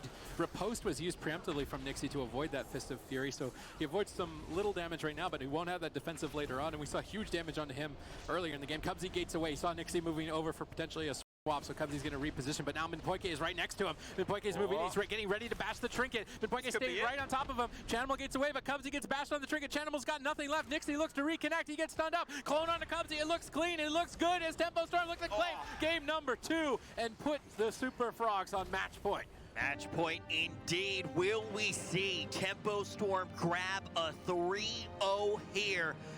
Absolutely insane stuff. I mean, Zico, we joke about NA versus EU, but I mean, it's really not a very funny joke. But the thing is That's funny for you. Yeah, not funny for me and Sid. But ultimately, the thing is when you just look, get down to brass tacks. I mean, Super Frogs is one of the scariest teams, period, here. I mean, we sat down, we had a meeting with everybody behind the scenes who's done a fantastic job. Thank you for everything that you do for the show.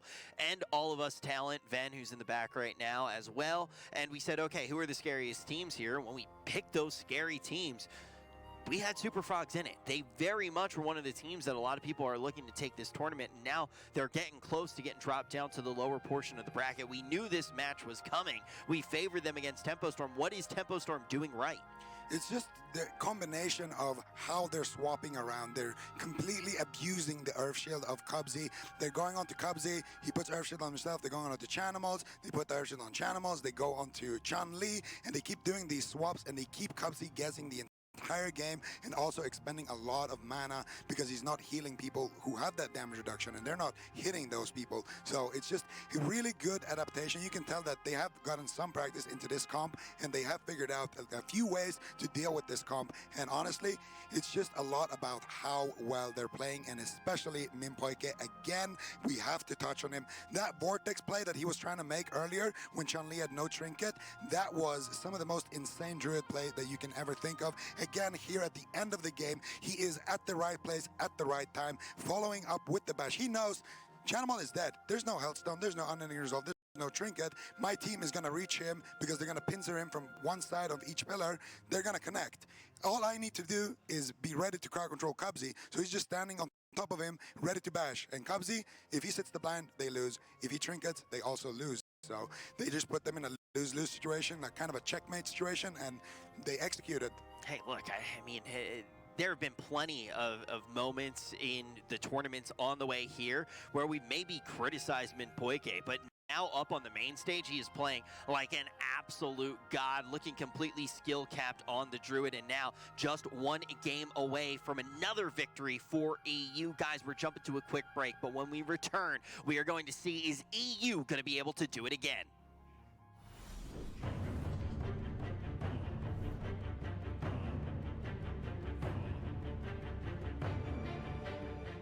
I've been playing World of Warcraft even before it was released, so I was like a huge Warcraft 3 fan, and then my brother told me about World of Warcraft, and he got me the closed US beta invite, like a key. I was like, yeah! And then I made a Warlock, I got level 20, then there was the US, like the EU open beta, I made a Mage, I got like level 30, I got really scary in Duskwood, and then the game released, and I've been playing since, like, non-stop.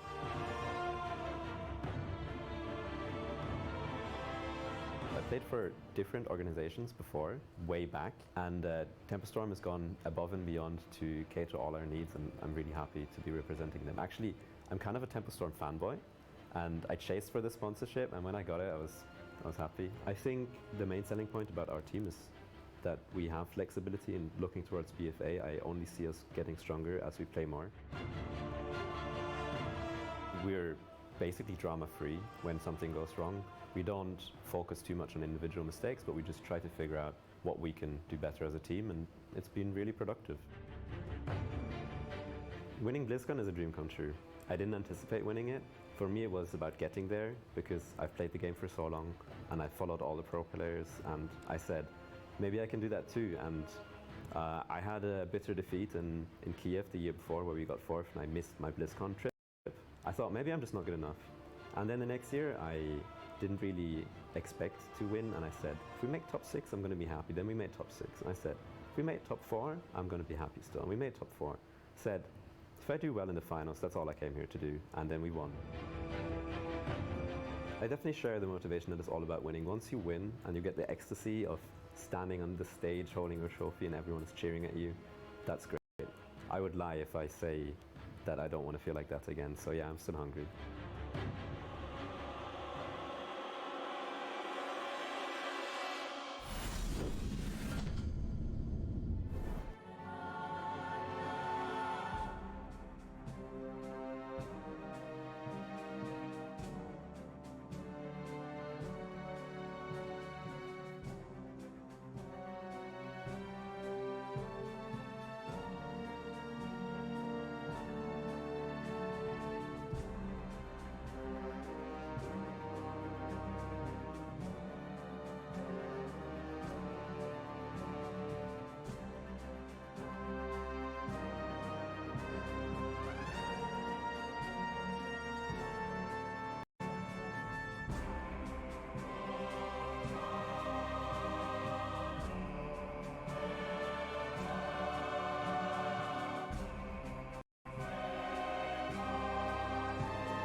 We are just one game away from Tempo Storm taking this entire series. If they're able to do that, it is only European teams in the upper portion of the bracket. Only 2 NA teams will even have a chance to play Europe again. My name is Rich, and I am joined on the desk by Zico, who is very happy, Joe Fernandez, and also Supatees. And I want to bring up one thing right now, Zico. Obviously, you're stoked EU is doing well. It's not why I did this. Because I just saw the comp. Oh, I just assumed. But one thing that I want to ask right now is the big talking point for NA was, one of the big ones at least, was the fact that Shamans, NA Shamans, are super scary to a lot of these European teams. What's happening that the Shamans aren't really paying dividends? I mean, the Shamans, typically what they like to do is they have these all-in strategies that we like to see in NA, where they kind of wait for the perfect opportunity to arise, and then they go in full on purge and they just push the gas pedal and try to take somebody down. But we haven't really seen them get into that situation yet. They're getting too controlled from these outlaw rogues, and they're not really being able to step up to the plate as much as we do see them in the past.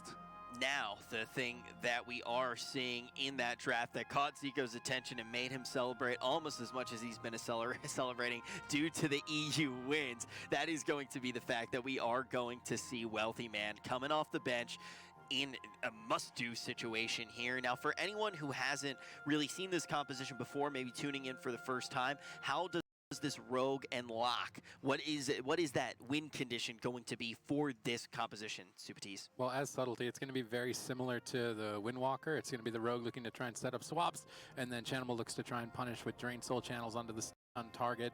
But as a subtlety rogue, you can switch to the druid a lot more often, a lot more frequently, and it's a lot less predictable. The monk has to somersault across the map, and it's very obvious, oh, the monk is coming at me, whereas the rogue is much more precise. He just instantly teleports behind you, so it can be a lot trickier to deal with. And I think it's because of Minpoike's play, they want the subtlety rogue to try and catch Minpoike. Yeah, I mean, look, we keep saying Minpoike is playing like an absolute MVP, and the key would be catching him out of form. Those off steps could be a way to actually get those kicks, Joe. Do you think that that could be the thing, maybe finding that stun as well onto Poike out of form? Do you think subtlety will be enough to do that? It could be, but you're still trading in Wealthy Man on the subtlety rogue, which we really haven't seen much of on the LAN, compared to Chun-Li on the Windwalker. So it's quite big shoes for Wealthy Man to fit in, and I'm not sure if he's going to be able to put it off. And I just think that they found a really good composition for the Lock Shaman melee in general, that Outlaw Rogue Ellie Restoration Druid just pretty much able to out pressure and obtain mana and just pretty much win in dampening. Yeah, I mean, hey, look, also just Poike on the Druid. This isn't a Druid that you expect to get really caught out of form. This is somebody who is very good at finding those pre-bears, getting into bear form nice and early, and really mitigating any onslaught that is put into him. And, I cannot compliment Poike enough. I mean, Zico, look, this is the Poike that we have known and loved, and it is so crazy because this really has not been Poike's season either, and now all of a sudden we are seeing him in Tempo Storm really looking strong in a matchup we did not favor them in. Yeah, I mean, he's just showing up here. I mean, even during the European season, throughout the year, we have been giving him a lot of flack for his playstyle, and he's been committing a lot of mistakes in their games, but today it seems crisp, it seems clear, and it's also when you're backed up by such good teammates, by Jamie, by Nixie, you have the freedom to go for those offensive plays, because if it goes south, you have a reliable team. Jamie's gonna toss in some heals and try to help you out. Nixie's gonna try to peel the situation and help you recover. So I think that they have a lot of things going for them in this roster, and it's kind of allowing Poike to play his main and to actually do well with it. Now, one thing I want to touch on real quick about the Super Frogs is that I said I want to see RLS if they lose the previous game. This is not the RLS that I wanted to see. I want to see Assassination RLS. Wealthy Man pretty much only plays Assassination Rogue, and now for some reason he is sub, and I guess that is because you want to get those CC chains on Poike and maybe take down Jamie, or you want to do those big swaps to Poike. But I just don't see the synergy in those swaps to Poike with an Affliction Warlock. So I'm not sure if that is a better strategy than just playing an Asa Rogue and just playing bottomless depths, going for deep dampening, and then get that Vendetta all-in purge when Poike simply can't deal with the pressure anymore. I would have liked to see that instead, but this could potentially work too. I think either way, a comp swap was definitely needed. Yeah, I think also when you know that your back really is against the wall, you only have one game separating you between you and the loser's bracket, something probably had to change, Sid. Yeah, I mean, Wealthy Man's a veteran LAN player. I mean, I think his first LAN he was 15 or 16 years old. Yeah. He's still really young, but he's made it to multiple LANs throughout the years. So bringing him in, even though he's known for his mage play, I don't think it's a mistake to try him out on the rogue that he's been practicing. And in this situation, it did look like they really needed to change their composition. So I'm glad that they are going to try and utilize him. Now, what exactly is,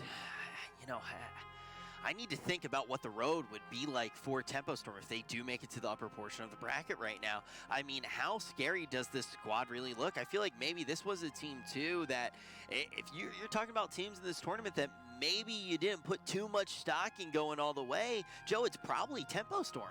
Indeed, yeah, because their last performance in the last two cups were a bit shoddy, maybe not as good as they would have liked, but overall, actually, they've been kind of getting better and better, and all of a sudden, they've just shown up in this series, and I think they're playing to their strengths, which is really good. They're known for multi-comping and trying to just counter-comp their way, and they know exactly what to deal with in this situation, and I think they just thought out a perfect composition to answer Super Frogs. You know what's crazy, though? It's just like, if Poike keeps playing like this is when the team really does look scary. I mean, this is the Poike that we saw up on the main stage time and time again, actually getting these deep runs in tournaments, and all of a sudden, he is here and absolutely roaring. Tempo Storm looking to close this one out. All right, ladies and gentlemen, this is match point. Europe has been dominating this entire tournament and looking to do it again here. They will be all a European affair in the upper bracket if Tempo Storm can clean sweep Super Frogs right here and now. And Poike caught into a kidney shot early on. Wealthy Man looking to try and bait a cooldown, but not finding it, and then immediately switching over to Jamie instead. Jamie, though, on this map can abuse this balcony by jumping down and up on it. We can see a blind trinketed by Min Poike. I'm curious to see if Wealthy Man can punish that trinket earlier on with a swap, but Wealthy Man is the target for now as Nixie looks to try and gun after him. Indeed, Nixie's just going to make those swaps onto him, and pretty much the same story as the Windward Lockshot, just make those swaps without the Earth Shield on their targets and look to pressure the full blind onto Cubsy. They make the swap on the Chanimals right now, but Wealthy Man smoke bombs Jamie, trying to get a pressure on him. Wing Poike answering that with the Tranquility. Sap on the Cubsy as well. Chanimal's still in trouble. He needs to kite away like a god, and that's exactly what he's doing. Yeah, really good kiting there by Chanimal. You see Jamie getting locked out. Still MinPoike with no trinket, but they're keeping pressure on Wealthy Man, and I really like that. They know he's the initiator, so if they can just constantly force him under pressure and retreating away, he can never really set up on MinPoike. We see Kidney Shot on Nixie. Unfortunately, it was a bit DR'd there, so it's not going to be maximum power. Nixie can just sit through it without even having to trinket. Cubsy is Gifts to the Queen, trying to save mana, extend the game, but mana's already not looking too good for him. Will he be able to find a drink? Nixie's on top of him, looking to deny that. Wealthy Man trying to catch MinPoike out of bear form, but it's a bit too obvious right now. Wealthy Man's just marching at MinPoike. They're not forcing him into a position where he has to start healing Jamie and then swapping. They do manage to catch him, but out of line of sight of Chanimal. Chanimal's just trying to move forward. Maybe this should get a gateway. Wealthy Man, though, gets punished on the overextension.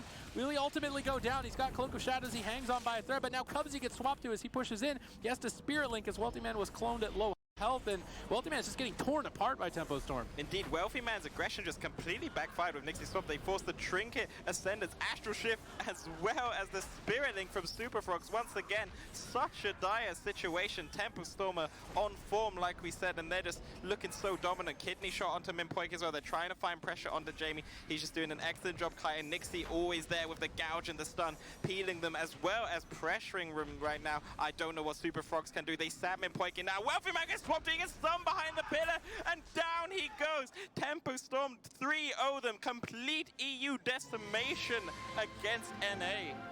Oh man, first time on the desk and already you get to say complete EU decimation, but it really is, to be completely honest, that is what we've seen. And not only that last game, I'm gonna be honest, that last game looked real rough for Super Frogs. They had to change something though, so not gonna hold that against them at all.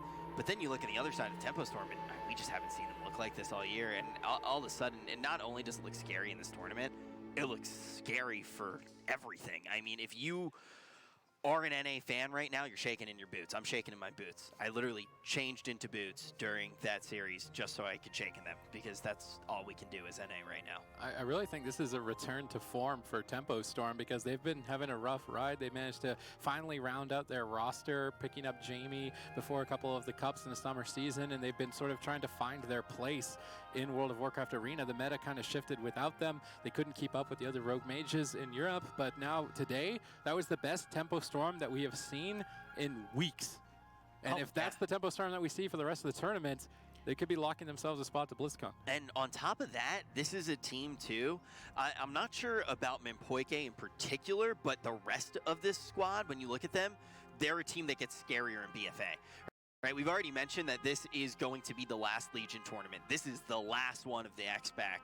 Then we go into a new one, and there is a very distinct feel when you're in a new expansion and you're seeing the tournaments play out, and these are some of the best players at that Zico. Yeah, and the people that you want on your team in the new expansion are people like Alec, people who can innovate, come up with new things, and figure out what is really, really good in this meta and what isn't. And like you mentioned, there is a lot of people like that on this roster, and a way to kind of see who is a player like that is to check who actually improves really fast. And Nixie is definitely one of those players, Poike as well. These are guys who come in and set the bar high already at the start of expansions, and again, here at the end, they seem to just be completely skill-capped as well on this comp. They're doing such a great job. I have never seen them look this scary as they did in this series. This year is going to kind of test everything in a player. How well can you get skill-capped at the end of the expansion, but also how well can you adapt at the beginning? How quick can you learn? Everything going to be tested, but let's take a look. How did EU manage to get every single one of their teams in the upper portion of the bracket? What did Tempo Storm do well in this final game? I mean, it's like Poike, he trinkets, and then he gets that big cyclone onto Wealthy Man a bit earlier before this, and that Wealthy Man does a greedy decision trinketing out of that clone, which means that he's not going to have his trinket available to him, and that's obviously a big, big problem for him. And I mean, you can't really do much when Wealthy Man has no trinket, and you have your own trinket still on the table. And Cubsy has to kind of go all the way across the map to save Wealthy Man from his essential overextension there. And then when he does that, he falls off script. And against Outlaw, you don't want to fall off script, because when you fall off script, you get fully blinded or you get fully plundered like Envious did earlier today. So those are your two options. You always want to be trinketing on the plunder or on the blind. If you have to trinket a CC outside of that, then there is such a big window where the outlaw rogue can just do whatever he wants. He can swap to the shaman, or he can blind the shaman and kill the rogue. They can set up however they wish, like they did at the end, and they can just completely kill somebody. You know, you talk about the script, though, when you're playing against an outlaw rogue, it ends up being like an 80-page script. They just have so many different opportunities, so much utility, so many chances for goes. But right now, we got to hear from our winners. We got Venruki down on the floor. I'm here with Jamie from Tempo Storm. Very impressive performance. Super Frogs was a very hype team moving into this tournament. Is this the result you expected going against them? Well, they were definitely a team that we were semi-worried about. We weren't entirely sure what they were going to play or how they were going to play, like all other NA teams. So wargame practice was definitely interesting, but we knew if we just came on stage and played well, as our, as